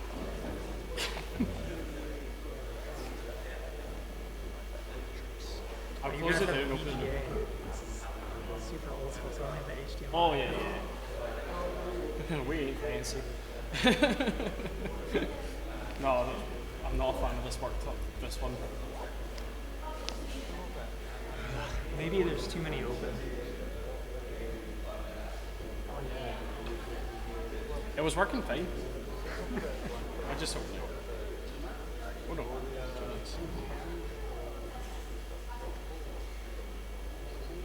It was working until we played it out. Oh, wow. It's this. This is driving it nuts.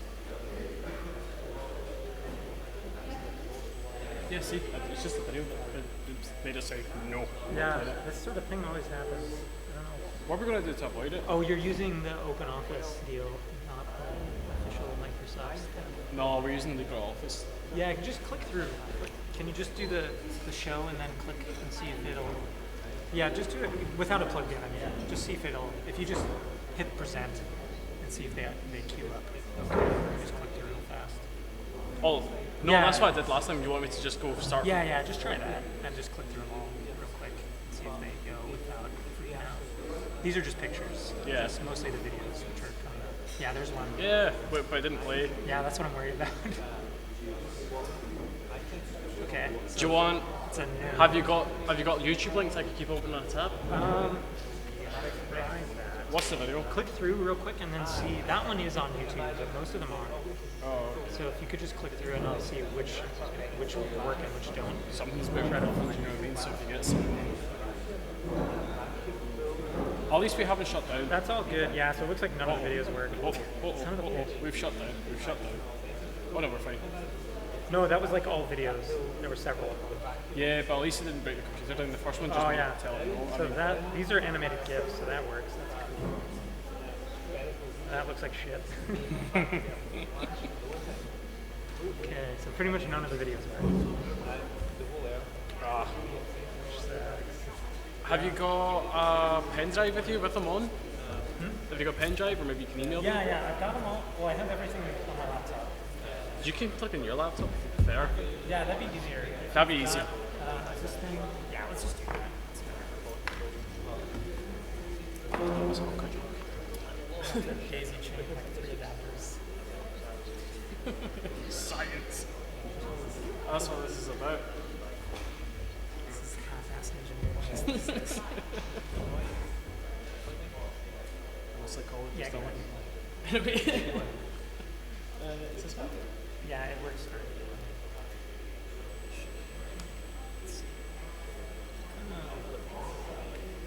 Oh yeah, this thing wasn't working already.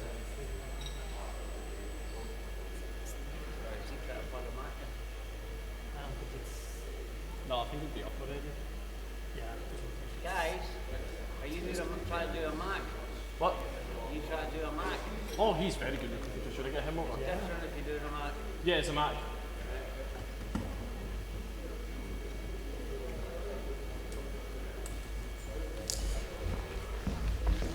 Normally what you just do is put it in clamshell modes, but Well, that's an actual mode. Well, we have the multiple adapter situation. it can be a bit pernickety. I've got a Mac back there myself. Okay. You know what to do, go for it. Yeah, myself.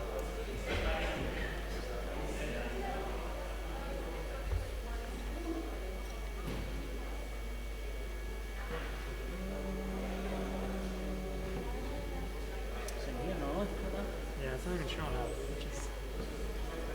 Yeah, quite pernickety with these.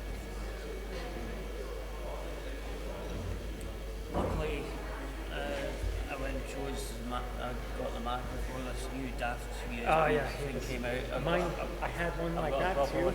and it just died got a about a proper month one. ago, and I had to buy this.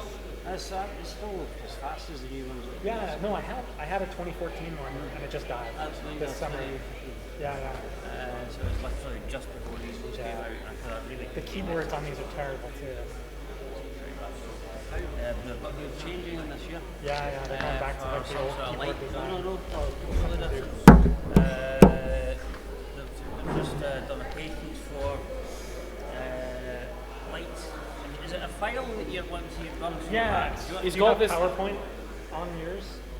Yeah, but my Mac's running all streaming. So. Have you not got PowerPoint? Have you not got PowerPoint on yours? I do, yeah. That's why I was going to do it on here, but this thing isn't working. It's the stupid adapter. What you could, they're not even smart projectors either, or we could just. Let's see. Tell you what, airdrop it onto my Mac, and then I can put it onto a memory stick and. Do that. I can do, I think I have a flash. If you connect to. Yeah, just whack it onto a flash drive, or just if you're connected to EduRoam, you could just airdrop it to me, but chuck it on a flash drive and then. It doesn't even take USB. Yeah, it's a pain. The funniest thing was they went and changed it completely USB-C when they weren't using USB-C in their phones, and so they made the only way you could connect it if you're daft enough to buy an iPhone.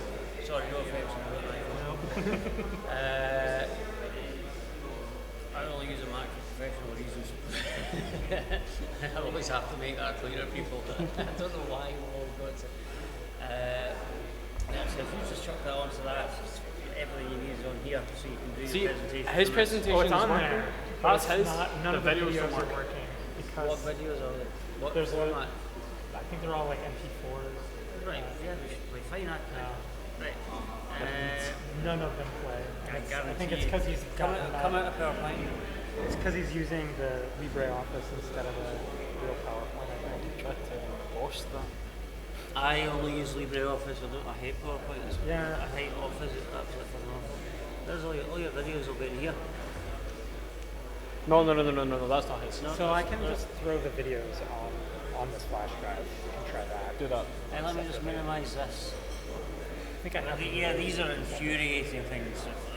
People are filling in, so if you've got the Okay, let's. videos, just drop them over. I don't have them all in one spot. That's okay. I'll ask Tom to just call for you.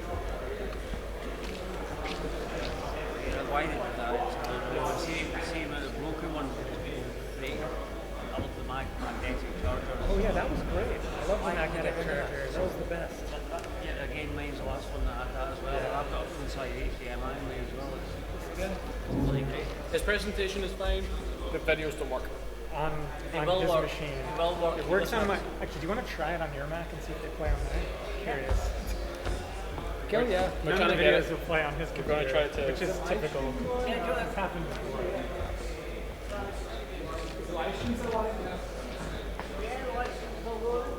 So I don't know if anyone said to you, Zach, but the live stream mic's there. Okay. That's the link for the room.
too. Good stuff.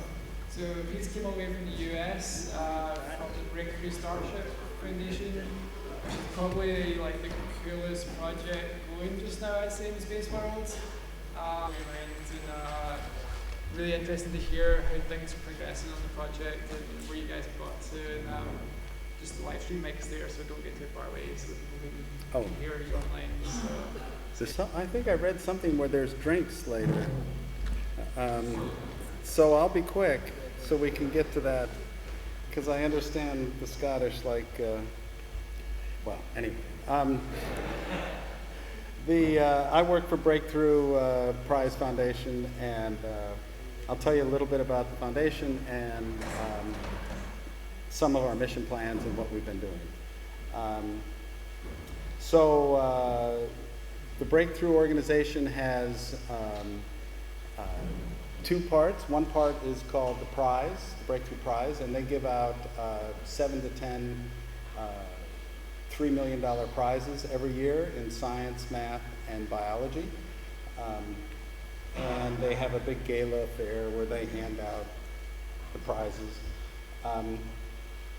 But what's actually more interesting, what I like better than those $3 million prizes, is that every year, at the same time in November, they hand out $250K US to a person between the ages of 13 and 18.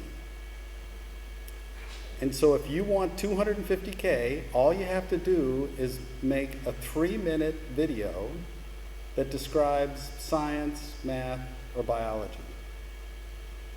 Now surely you can make a 3-minute video for $250K.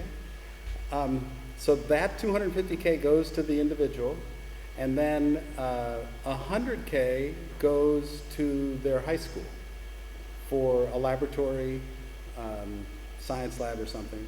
And then another $50K goes to the teacher, professor, or whoever the student identifies. Now, I forgot to say who funds the Breakthrough Prize.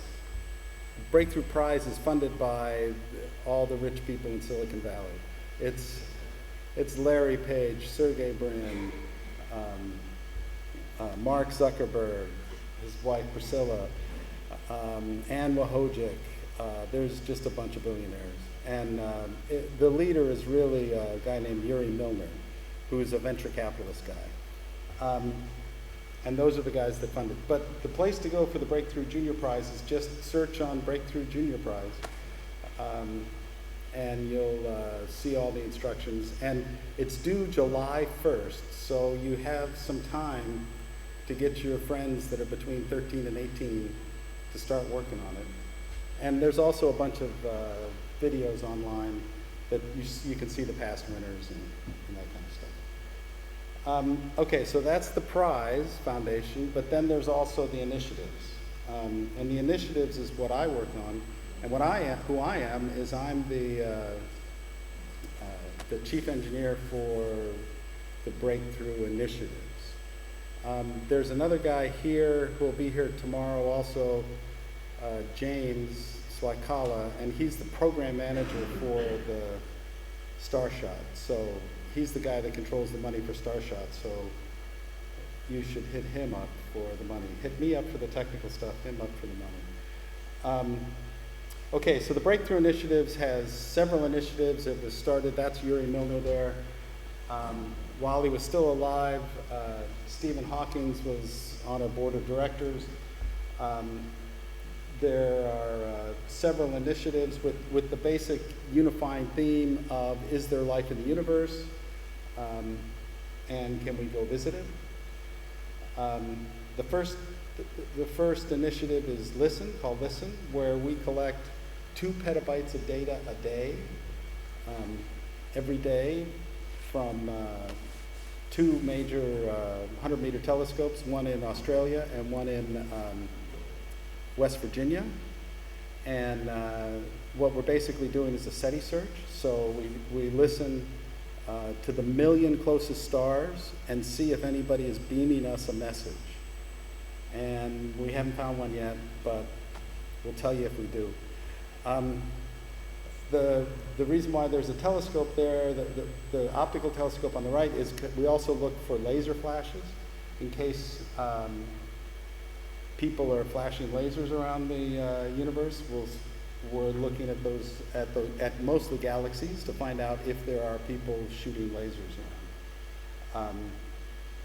That's just a picture of the laser thing. Okay, then another initiative is called Watch, and Watch, the idea behind Watch is to look at the closest stars within 15 light years of the Earth and to see if there's any planets around them.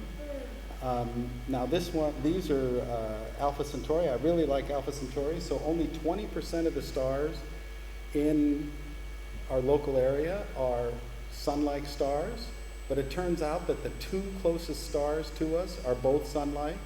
So this is what the sun looks like on the left, and Alpha Centauri A and Alpha Centauri B. Alpha Centauri A is a little brighter, a little hotter, a little bigger, and then B is a little smaller, a little more red. And then this other Proxima Centauri is what 80% of the stars in our local group look like that, yet the two closest look like this. So I'm hoping there's a planet there, but we haven't quite found one yet. So the way we are looking for planets, we built an instrument and it does this thermal imaging, and believe it or not, that image there on the right, the blue one, is what we would see if we saw a planet, an Earth-like planet in the habitable zone around Alpha Centauri. So it's a pretty dim image, but we use an IR telescope. This is just a graphic picture of the telescope we use. The telescope that the instrument's mounted on is called the VLT. It's produced by ESO, which European Southern Observatory. It's in Chile, but their offices are in Munich, out by the airport. And this is actually a real image from the instrument of Alpha Centauri A and B. And the dotted line is where the planets are supposed to be, and no, those aren't planets there. It's just noise that they're still working through to see if there is a planet there. But I think we should have an announcement sometime this fall on whether or not they found a planet. The other way we're looking with Watch is we're building a small telescope if you think about the sun is actually, we think that the planets rotate around the sun. They don't really rotate around the sun. They rotate around a point, the average point of mass between the sun and the planets. And so the sun actually moves around. And if you look at this image over here, oops, that probably wasn't good. If you look at this image over here, the big yellow disk is the disk of the sun, and those little black dots are how the center of the sun moves relative to the disk. So you can see it moves quite a bit. So if we were looking at Alpha Centauri and we saw the stars move relative to each other, we could suggest that there's a planet there. And this is a mission we call Talaboy, launch in mid-2021. It's a big satellite compared to you guys. It's a 6U CubeSat, so it's 20 centimeters by 30 centimeters. Most people don't consider that big, but you guys do. And it's going to look at Alpha Cen A and B and 61 Cygni A and B. Okay, this is the Starshot program. That's another initiative that we're working on. And it's basically to send a probe to Alpha Centauri, or a probe to one of the planets that we find. If we find a planet, send it to the probe. And this is kind of what it looks like at the end of the mission. The Starshot objectives are to send a spacecraft, record the science, launch within 30 years, and go really, really fast. We're talking about 20% the speed of light. There are different strategies to do. I mean, how can we go 20% the speed of light? Right now, we don't even do 0.01% the speed of light. So the strategies that we're using is we put the laser on the ground, so the fuel and the energy is on the ground, and the spacecraft doesn't have to carry any of that, where in traditional approaches, we use, you carry your 747, you carry the fuel with you. You certainly can't do that if you're going to Alpha Centauri. Another way to go fast is to make a really little tiny spacecraft. It looks huge in that image, but we didn't believe, we have to make, the spacecraft has to weigh a half a gram. And we weren't sure if we could do it, so what we did is we laid one out on a chip, and we made a bunch of these. And I'll pass them around because you certainly can't see them. But just to give you some feel for what those are. And they also, by the way, it's the same concept as PocketQube. There's 4 lasers in the memory. It can be done. So PocketQube is a great step. The reason why I'm here is because how do we go from a 7,000 kilo satellite down to a half a gram satellite? We can't just do that in one step. We have to go in steps and learn on the way. So that's why I'm most interested in that. Now this, I hope.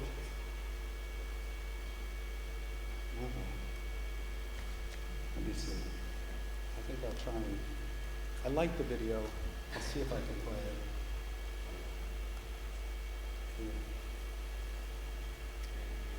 Let me play it.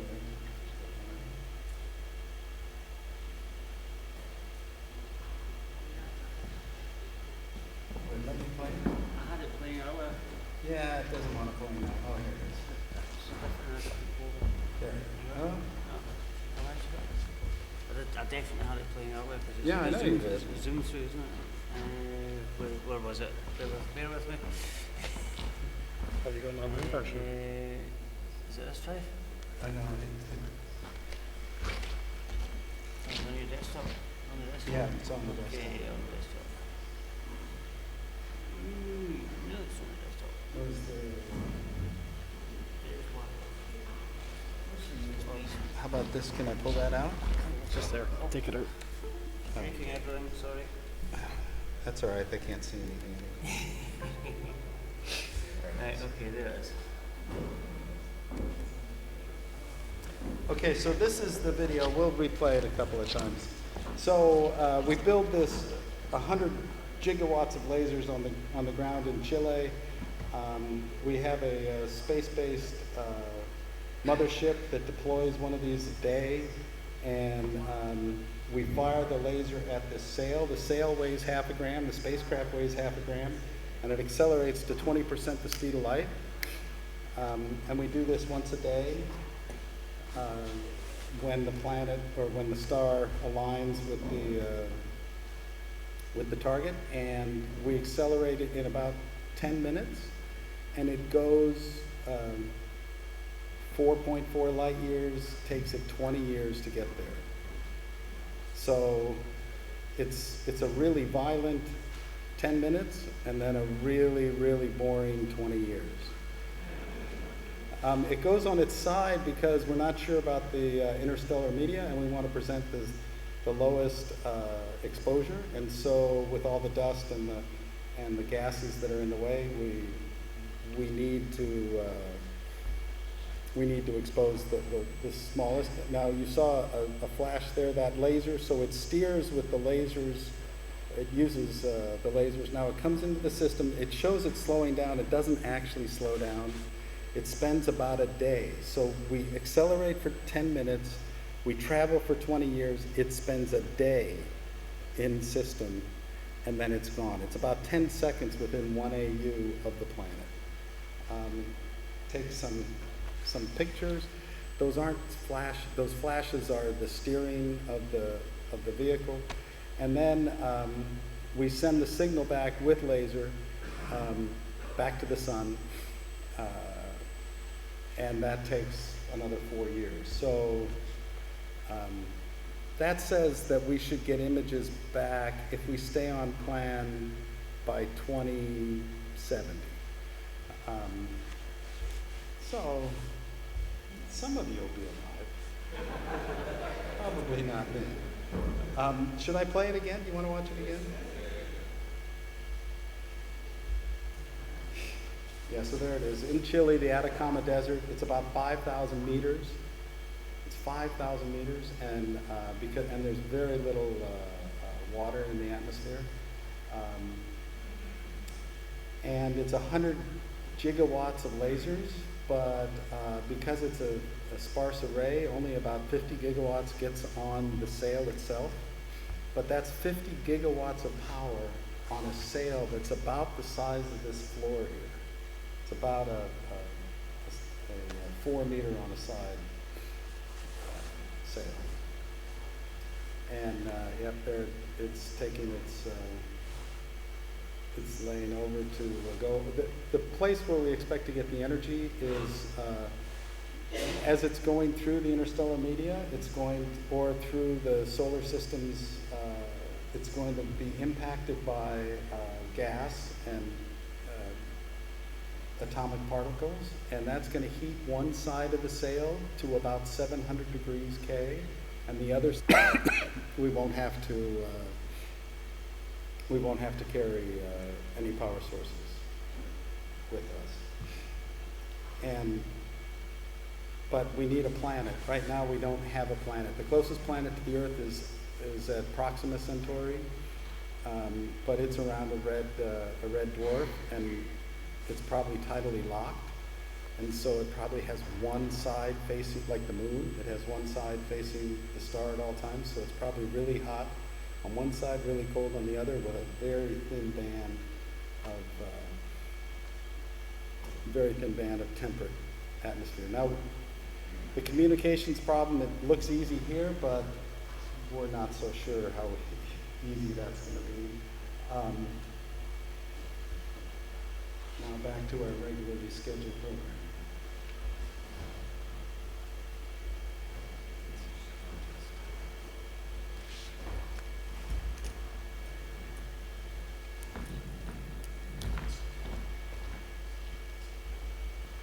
I'll just do this.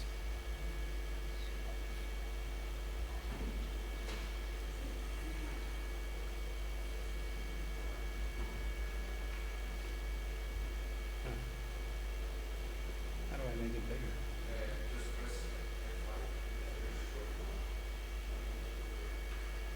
Okay. Thank you.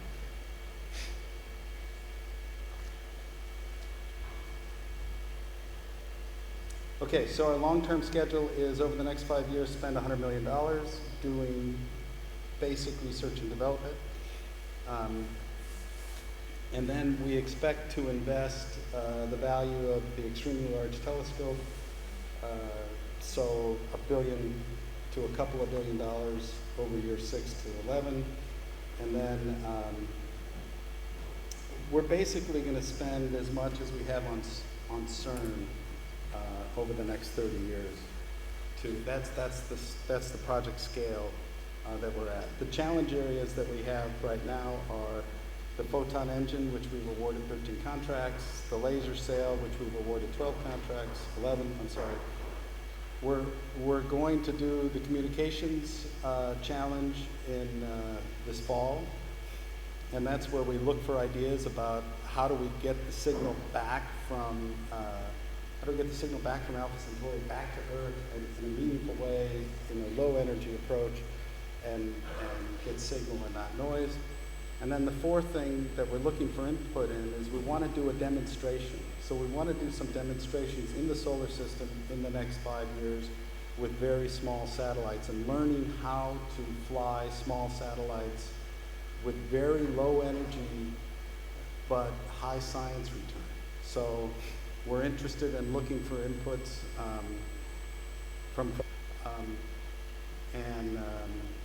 so talk to me or talk to James about what you think those might be like, or send me a note. Do we distribute emails, everybody's email? Yeah, that'd be fine. That'd be good. We're looking for ideas. So this is just a group.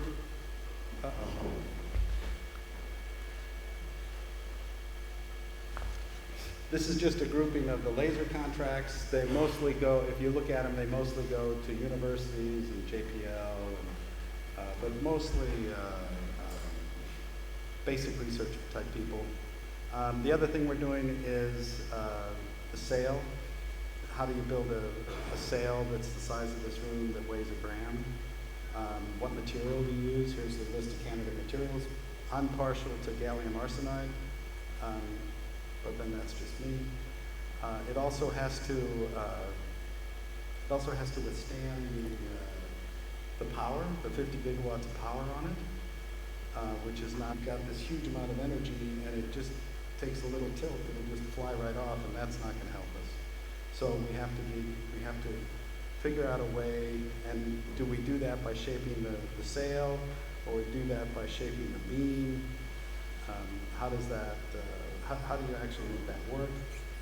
Or the other way to do it is the material. You can actually build, and I had no idea about this, but you can actually build a flat sail that looks like a curved sail to the light. The light thinks it's like light thinks. The light reacts to the sail as if it's a curved sail, even though it's a flat sail, and that's by manipulating the surface properties of the sail itself, which is really quite remarkable.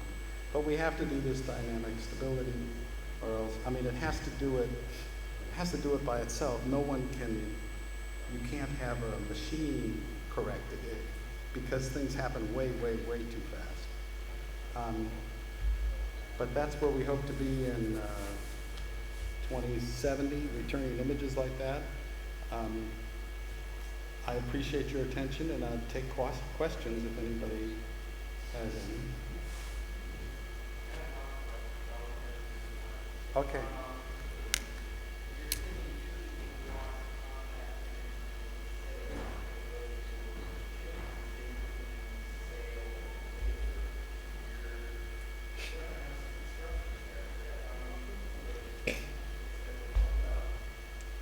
Sure. If we can build a magic material that doesn't melt to the 50 gigawatts of sail, why don't we just put some of that on the chip? But that's not really, we don't really think that's a good answer. The real answer is that the chip was an interesting stepping stone in the way we started. And in reality, we're probably going to print the sail on the back, or print the chip on the back of the sail. So it'll be the entire surface of the sail. It won't be, because the other problem is if you have a little chip and you accelerate it at 60,000 Gs and it's on a sail, how long do you think it'll stay on the sail? Not very long. It'll just, the sail will go, but the chip will stay. So, yeah, we think it's going to change. But for now, we need to understand how to build it. Other questions? I'm sorry? Collision? If it collides with the atmosphere of the planet, say we hit the planet by mistake, it will be just like a meteor. Because it's anything squared, but the end is really low. The V is really high, but it's just like a neutral explosion up in the top of the atmosphere.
and it keeps it up to about 1,000 degrees C, and then it uses the outside, it uses the same principle, it uses the outside lower temperature of about 100 degrees C, and it uses that 1,000 degrees delta T to stab the energy out of the system. So it uses some of that.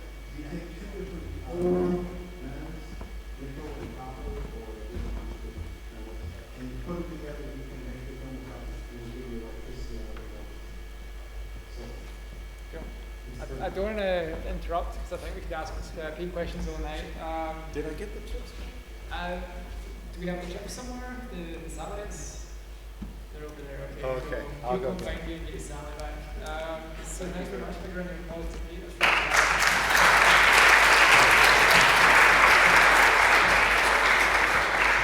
That's really so yeah, that's pretty cool talk. Got another really cool talk coming up from Zach from Stanford Uni in the US.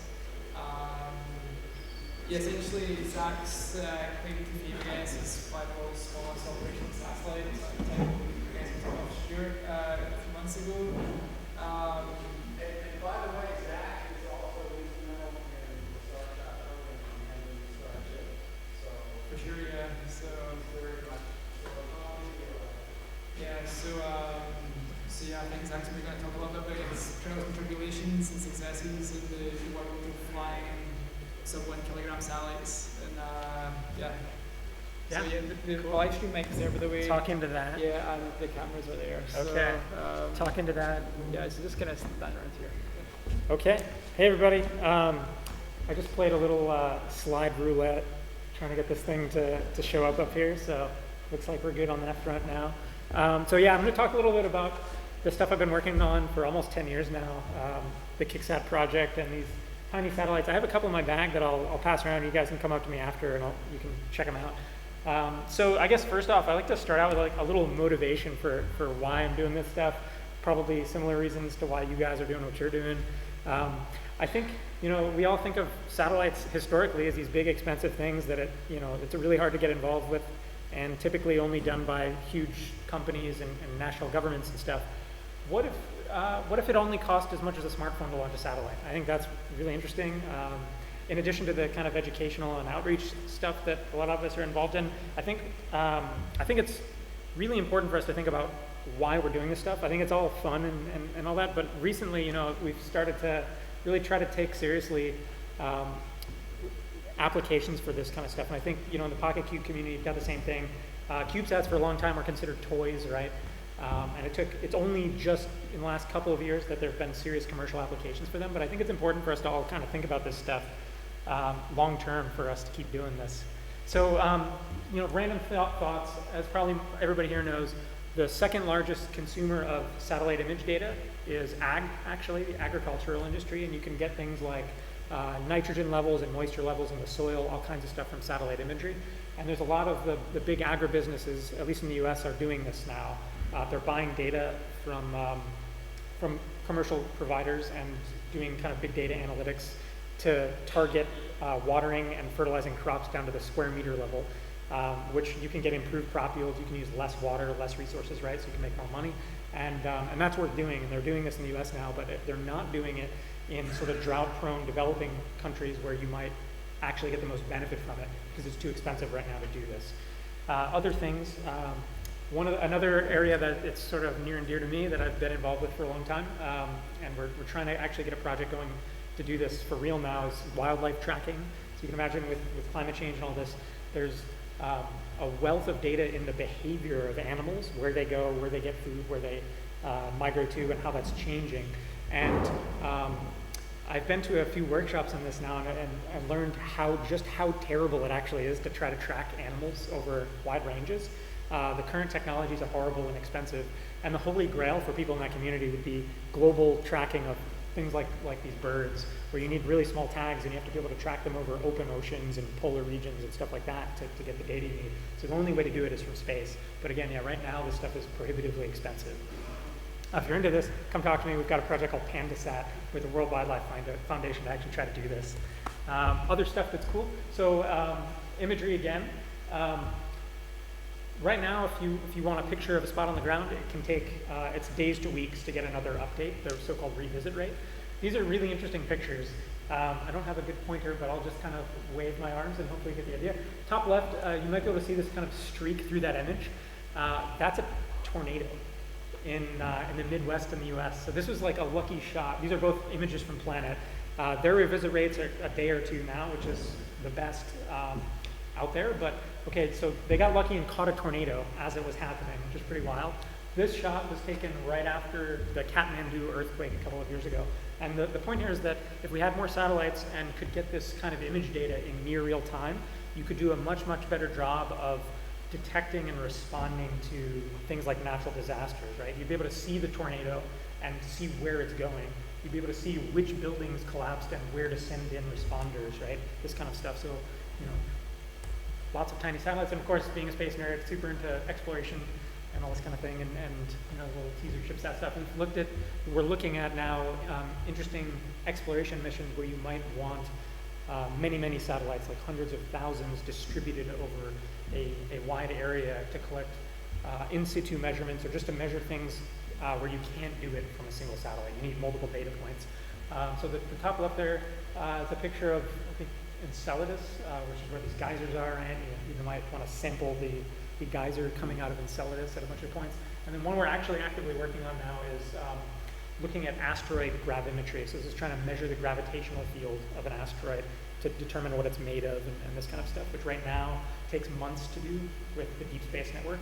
But if you deploy a whole bunch of small sats and you're ranging between them, you could imagine doing this much quicker and cheaper. Okay, so that's it for crazy stuff. If you've got crazy ideas, I'd love to hear them and talk about them after. So I'd love to know what you would do with, you know, lots of cheap satellites. So here's kind of the show and tell part.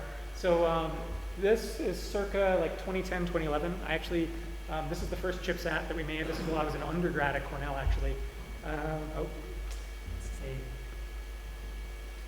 Okay, don't step there. Got it. So this thing was about 5 grams, made from like calculator parts, essentially. These are little silicon solar cells that are terrible. A little microcontroller radio chip, and a way too clever power circuit that involved charging that bank of ceramic caps to like 200 volts, and then just charging it through a DC-DC converter to run the microcontroller for like 10 milliseconds to send a chirp out. So we built these things, and then got a lucky opportunity to fly them on an ISS experiment called Missy 8. This went up on the second to last space shuttle in 2011, and was mounted to the outside of the space station. So I love these pictures. I kind of always show them when I give this talk, so apologies if you've seen this before, but this is a series of pictures taken by astronauts during the spacewalk when they installed this thing. So this first picture is taken out the window of the cupola on the ISS. If you look carefully, there's 2 astronauts spacewalking. The one on the left is holding a camera, it turns out, and is taking a picture of the astronaut on the right, who's also holding a camera. So it's a picture of a picture of a picture of the experiment. This is the final picture there. And you see our 3 little chipsats there. Sort of epoxied down to this experiment. Unfortunately, what we didn't know going into this was done on like 2 days notice, by the way. My advisor at the time got a phone call from someone at Naval Research Labs saying that they had an experiment back out of this at the last minute, and they had some room and asked if we had something we wanted to fly. So this prompted, 2 days of no sleeping, getting the boards ready, and then driving them down to Washington, D.C. to epoxy onto this thing. So what we didn't know going into it was that the whole thing's mounted to what's called the anti-nadir side of the space station. So Earth is this way, and this thing is facing out into deep space with a big hunk of metal between us on the ground and them, so we couldn't get any radio signals from them. But we got them back after 3 years on orbit, actually. And this is what they looked like when they came back. The conformal coat epoxy we put on these things darkened under the UV exposure after 3 years in space, but we got them back in the lab, stuck them under a sun lamp, and they powered up and started working immediately. So this gave us some confidence in the kind of cheap COTS electronics we were using for all this, that they actually survived that long and still worked. So this is kind of version 2.0 of that board. I got a little better at PCB design and stuff. We got some slightly better components on here. And we've got slightly newer versions of this. They look more or less the same. The only space gray part on here are the solar cells. I'm sure you guys have all played around with these. These are the old task cells that you kind of can't get anymore, and we've switched to using a bunch of different ones now. So they're space grade gallium arsenide cells, but everything else is super cheap COTS. We've got a radio microcontroller chip made by TI for car remote entry key fob things. 3-axis gyro, magnetometer, and that's pretty much it. These are 3.5 by 3.5 centimeters, weigh about 4 grams. I've got a couple you can check out in a bit. So we built these things and also put in some effort into making these really easy to fabricate and cheap to fabricate. So they cost about $20 to make in reasonable volumes. And we can actually get these churned out pretty much as you see them completely by a commercial board house. So they can be panelized and just churned out by the hundreds. So please work. Let's see if this works. So we had the fun idea, after we made a few of these, that if you can have tiny cheap satellites, why not have lots of them? And thought this might be a fun idea. So we had the idea of packing 100 of these into a 3D CubeSat and deploying them in LEO, like you see here. As you might imagine, some people in our federal government in the US didn't think this was such a fun idea. So it took a bit of, it took some trying and prodding and a few years to get to actually fly this. But eventually we're able to. So let's see. The name KickSat was in reference to the fact that I Kickstarter funded this as a starving grad student with no money. So we raised about $75,000 to actually build the hardware. If you're curious, this did not include the launch. The launch was through a NASA program called the LANA in the States that stands for Educational Launch of Nanosatellites. They award free CubeSat launches to universities. So I applied to that and got one of those, but it doesn't come with any money to build anything. So we got the money from Kickstarter. And if you're curious what people got for their money when they funded us and sponsored things, we engraved everybody's names on the side of the CubeSat structure and also did a bunch of other fun things. One of which, my favorite, was we made developer kits for people. So these were like little Arduino style chipsats that you could plug in and write your own code and kind of design your own experiments. So we sent out about a dozen of these to people. Most of them didn't do anything interesting. It was, transmit their I heart whoever or their ham call sign. But a couple of people did some cool things. We had a group from the BIS, British Interplanetary Society, who got a couple of these and had the idea of turning the SRAM in the microcontroller into a radiation detector by writing pseudo-random data to it and reading it back over and over again and looking for bit flips. And I thought this was super cool. I found out years later, actually just last year, from somebody that this was actually done in the 90s, this idea of using RAM as a radiation sensor on the Clementine mission that flew to the moon. And it was actually successful. It actually worked on that mission, which, so maybe not a super original thing, but I still think it's really cool. Another thing we did was come up with this. We just designed all of the comm stuff. So it's off-the-shelf radio and microcontroller stuff, but we designed our own RF protocol for this that in some ways you could see as kind of a, antecedent or a predecessor of LoRa. If you guys are playing around with LoRa right now, we did a bunch of fancy spread spectrum stuff that we could send out the radio chip, and then we did all of the receiver stuff using software-defined radio. So the cheapo little USB stick radio and a little ham Yagi antenna. You can actually pick the signals up from these on the ground in your backyard by holding up an antenna like this and using your laptop. Yeah, I guess that's about all there is to say about that. And yeah, this is just a demo of this working. This is out in California, near where I currently live. This is actually my wife who drove up a mountain. This is about 35 kilometers from a mountain called Mount Hamilton. That's the south end of the San Francisco Bay. And I'm down there somewhere near Napa Ames or Stanford, 35 kilometers away. And this is the output of the correlator, which is a signal processing block in the receiver that's essentially a bit detector. So that's actually one of the bits coming out of this. I should say this is with an extra, many dB of extra attenuation to mimic. This is roughly equivalent to like a 1,000-kilometer link right here. And that's literally this, that's coming from this exact chipset you're seeing right here. So lots of, plenty of signal to noise ratio, and it works over, a couple thousand kilometers pretty easy with that, easily with the 10 milliwatts coming out of this thing and the little hand-held Yagi antenna. So we got to try this out on orbit a couple years ago, thanks to our breakthrough friends and the German company OHB. We got to hitchhike a couple of our chipsats on one of their satellites called Max Valier. There's a picture of it.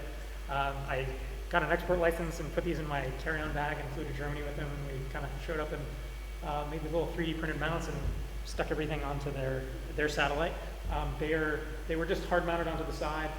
They're totally independently powered. They just had a little line going in as a kill switch so they could be shut off per licensing requirements, but otherwise they were totally independent of the host satellite. And our friends at CU Delft managed to pull down the first signals from them. And you can see them on there on the waterfall, those stripes. So this was in, I want to say an 800 kilometer altitude sun-sync orbit. And so this is, a few thousand kilometers, and you can see it works. Let's see, okay, video stuff. So after many years of trying, we finally got to fly the KickSat-2 mission this March, April. So this is the actual hardware in my lab, deployment test, there you go. And we got to fly this on the NG-10 mission, which actually launched last November. And I actually got to see this in person, which was awesome. It was the first launch of my stuff that I actually got to see. I always miss them because of launch scrubs and stuff. I've gone to, I think, 4 launches and seen one. I'm like 1 for 4 because they always get scrubbed. So I was actually 1.5 miles from this, just across. You can watch it from a beach, and it's awesome. So if you ever get the chance, highly recommend going to Wallops for a launch. And let's see, this happened in November. KickSat was actually mounted in an external pod on the Cygnus, which is the cargo vehicle at the top of this rocket, docked to the ISS and hung out there for several months as they unload and then fill it with trash. And then Cygnus typically undocks and then does a deorbit burn, and they just burn it up.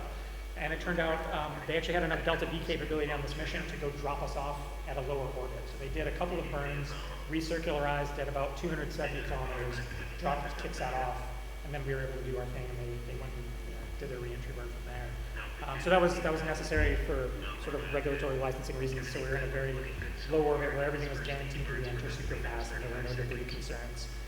So this video is awesome. I just got this video literally yesterday from NanoRacks. I've been begging them for like months to get it for me.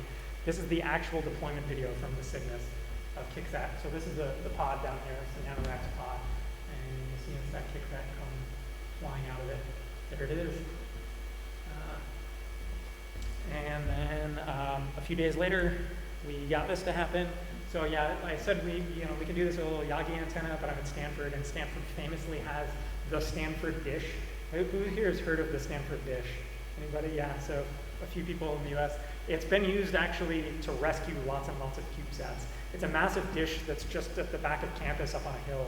I got access to it, so why not? If you have a massive 60-foot dish, why not use it, I guess? So we got to use the dish, and that's the waterfall of the first signals we got from the CubeSats from this dish. And so since we have so much gain, you can very clearly see everything. And one of the cool things that came out of this is that we also tried a little mesh networking experiment between about a dozen of the CubeSats. So they were actually, in addition to talking to the ground, they were talking to each other and keeping track of who they had heard from, and then downlinking that data. And because we had so much gain on this thing, we could actually just watch the signals sort of ping-ponging back and forth between the CubeSats on orbit in real time, which was really cool. So that worked. This was in early April this year that we finally got all this stuff to work. Okay, so, last thing on this. All this stuff's open source. You can find all of it on GitHub and all that stuff if you want to play around with it. Be happy to talk with you about it. We've had a few other people make CubeSats. In fact, we flew CubeSats made by a couple of other universities on this KickSat-2 mission. We had some students at Berkeley and Carnegie Mellon in the US make some, so we're going to do that too. And we also did mission ops out of a Google group, so we had hams all over the world pulling packets down and kind of uploading them here. A few fun things came out of this. One was we had volunteers who weren't hams who were just super psyched about all this stuff, doing like data analysis in Google Docs spreadsheets, plotting temperature and battery voltage and things like this and doing analysis. And we had a guy doing reentry predictions who actually did better than the JSPOC predictions and got it within a few hours by propagating the TLE data himself with the kind of more accurate atmosphere models. So that was fun, and these are just all amateur people who decided it was cool and wanted to spend their spare time doing this online. Okay, so next up stuff we're doing now in my lab, now that I'm a professor and have to get students to graduate with PhD theses and stuff. Some things we're doing that we're thinking about that I think are relevant to you guys as well. One of them is actuators, particularly for attitude control, but also enabling other things. So it turns out, right, as I'm sure you guys are all familiar with, it's really hard to do really tiny actuators for small satellites. And this picture, I think, nicely illustrates that story. This is showing the mass fraction taken up by the attitude control system. So say, mostly this reflects commercially available reaction wheels. it turns out as you go to smaller spacecraft, the reaction wheels take up more and more of the satellite. There's some kind of weird scaling laws at work here, kind of how inertia scales as a function of length versus, say, friction, which kind of goes with surface area sometimes. So bottom line is ISS, they have these big CMGs on the ISS. They only take up about 0.2% of the total spacecraft. As you go to a geocomsat, it's a couple percent. Say a LEO imaging satellite, maybe 10%-ish. Then if you go to like a 3U CubeSat, the commercially available systems like from Blue Canyon and stuff, they take up about a third of the satellite mass. You're taking up a third of your satellite just to do pointing. As you get smaller, it gets worse, and at the kind of small sizes we're talking about, it becomes a huge chunk of the satellites taking up all your payload mass. So we're looking at other ways of doing this. One way is with magnetic torque coils, which everybody's heard of. So these are basically little electromagnets, right? You pulse current through them and stuff, and they're classically used for detumbling CubeSats, so just making them not tumble, or for desaturating reaction wheels when they get really spun up and you need to offload some angular momentum. The problem with them, if you want to do full 3-axis pointing and get rid of the wheels entirely, is that they're under-actuated. So this, tau equals m cross b thing, that tells you how you get the torque from a reaction wheel. And basically, you make your own magnetic dipole moment with the coil, and that tries to line itself up with the Earth's local magnetic field vector. But you can never get a torque around the magnetic field vector from that, right? So you only ever get 2 degrees of freedom that you can control. But the Earth's magnetic field, the B in there, moves around as you go around the orbit. So if you're patient and you can plan ahead and be a little clever, you can actually get full 3-axis pointing, but you have to be clever. So we've done the clever stuff. We've done a bunch of fancy math and trajectory optimization to end up with this. This is showing us on a 1U CubeSat, sped up, obviously. Let's see if we can get it to play one more time for you. So we solved this planning problem. This is sped up. This is about 4 minutes, I think, in real time. You can see it kind of does this complicated nodding motion, and that's sort of by doing this plan ahead thing and waiting for the B vector to move, you can actually end up in whatever attitude you want. So we can do 3-axis pointing like this, which I think also would be very cool to try on a PocketQube. So if you want to talk about that, let me know. Let's see what else we got in here. Oh yeah, so we're also playing around with some other fun things. So if you want to do fine pointing, that magnetic stuff's good to a couple degrees. But if you want to, say, point a telescope or something like that, we're looking at some other weird stuff. Let's see if we can get this to work. So turns out geckos are super good at attitude control. I had a friend who actually worked on this, which is where I found out about this. They can actually do 3-axis reorientation just by whipping their tails around. And these guys are the same size as their ChipSats. They're about 3.5, 4 grams. So I looked at this and was like, what can we do with that? And then I found out about this stuff, which is super cool. Also, it turns out humans can do this as well. And these are experiments from the shuttle middeck from like the late 80s or early 90s. So a guy who was actually at Stanford back in the 70s did his thesis on this and came up with all these funky arm leg wiggling things you can do to reorient your body in space for NASA. So interesting stuff. So you don't need wheels is the bottom line to do attitude control. And in fact, maybe it's better to use something else other than wheels. And so I had some simulations of this, but the videos got kind of messed up. This is showing, again, like a little 1U CubeSat with deployable booms. And if you wiggle these booms around, you can reorient kind of arbitrarily. The story here and why this is cool is, so imagine you have a wheel inside your CubeSat.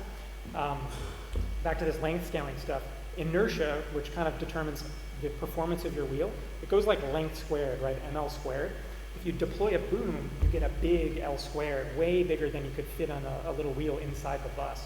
So it means you can get more actuation, right, better slew rates with way less mass because you're taking advantage of that length squared thing. So we're kind of thinking about like tails or arms or whatever you want to think for doing pointing, fine pointing on small sats, which maybe work for PocketQubes too. You can imagine that's a PocketQube, but sorry the video is not playing. So other stuff we're thinking about, so actuators we're playing around with. Also thinking about this swarming stuff, like what do we do with lots of these little guys?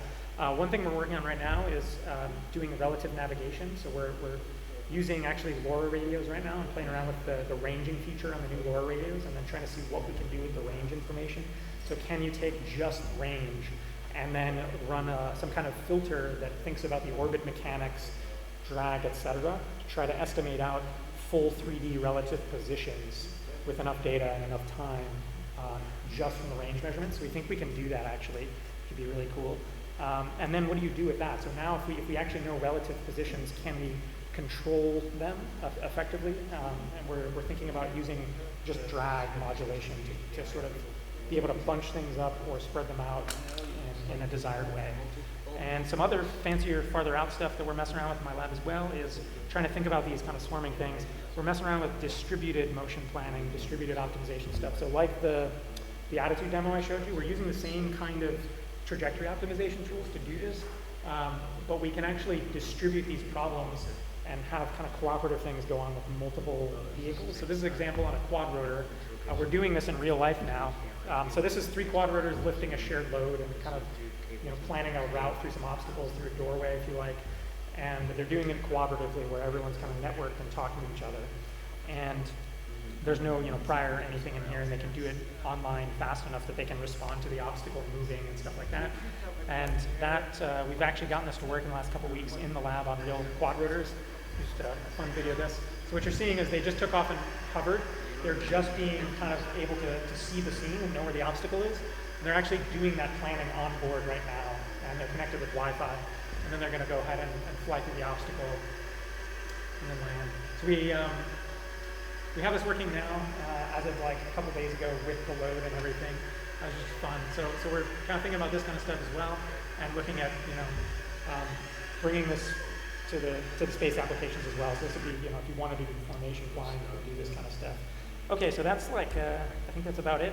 Lots of people to thank here who've helped out over the years and funded and given us rides and all kinds of stuff. And that's all I got. So if you guys want to chat, love to have the drinks and stuff. And if you want to find our stuff, everything's open source. That's our website. That's my email.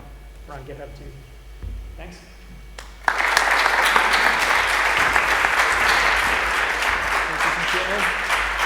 Good time for one question. Does everyone have any questions for Zach? Or we can go get drinks. Or we can get drinks. Okay. And talk there. So thank you very much, Zach, for your talk. Thanks for coming away from Stanford. It's really appreciated. Really cool stuff. So we're going to do drinks now in the back again. So back in the room before, there's drinks. We have it until 7 o'clock. So have a drink. Sponsored by Orbital. And thank you for everyone for coming today. And we'll see you all back here tomorrow. I think 9 AM registration, 9:30 kickoff. So we'll be here for then. Be great. Thank you very much.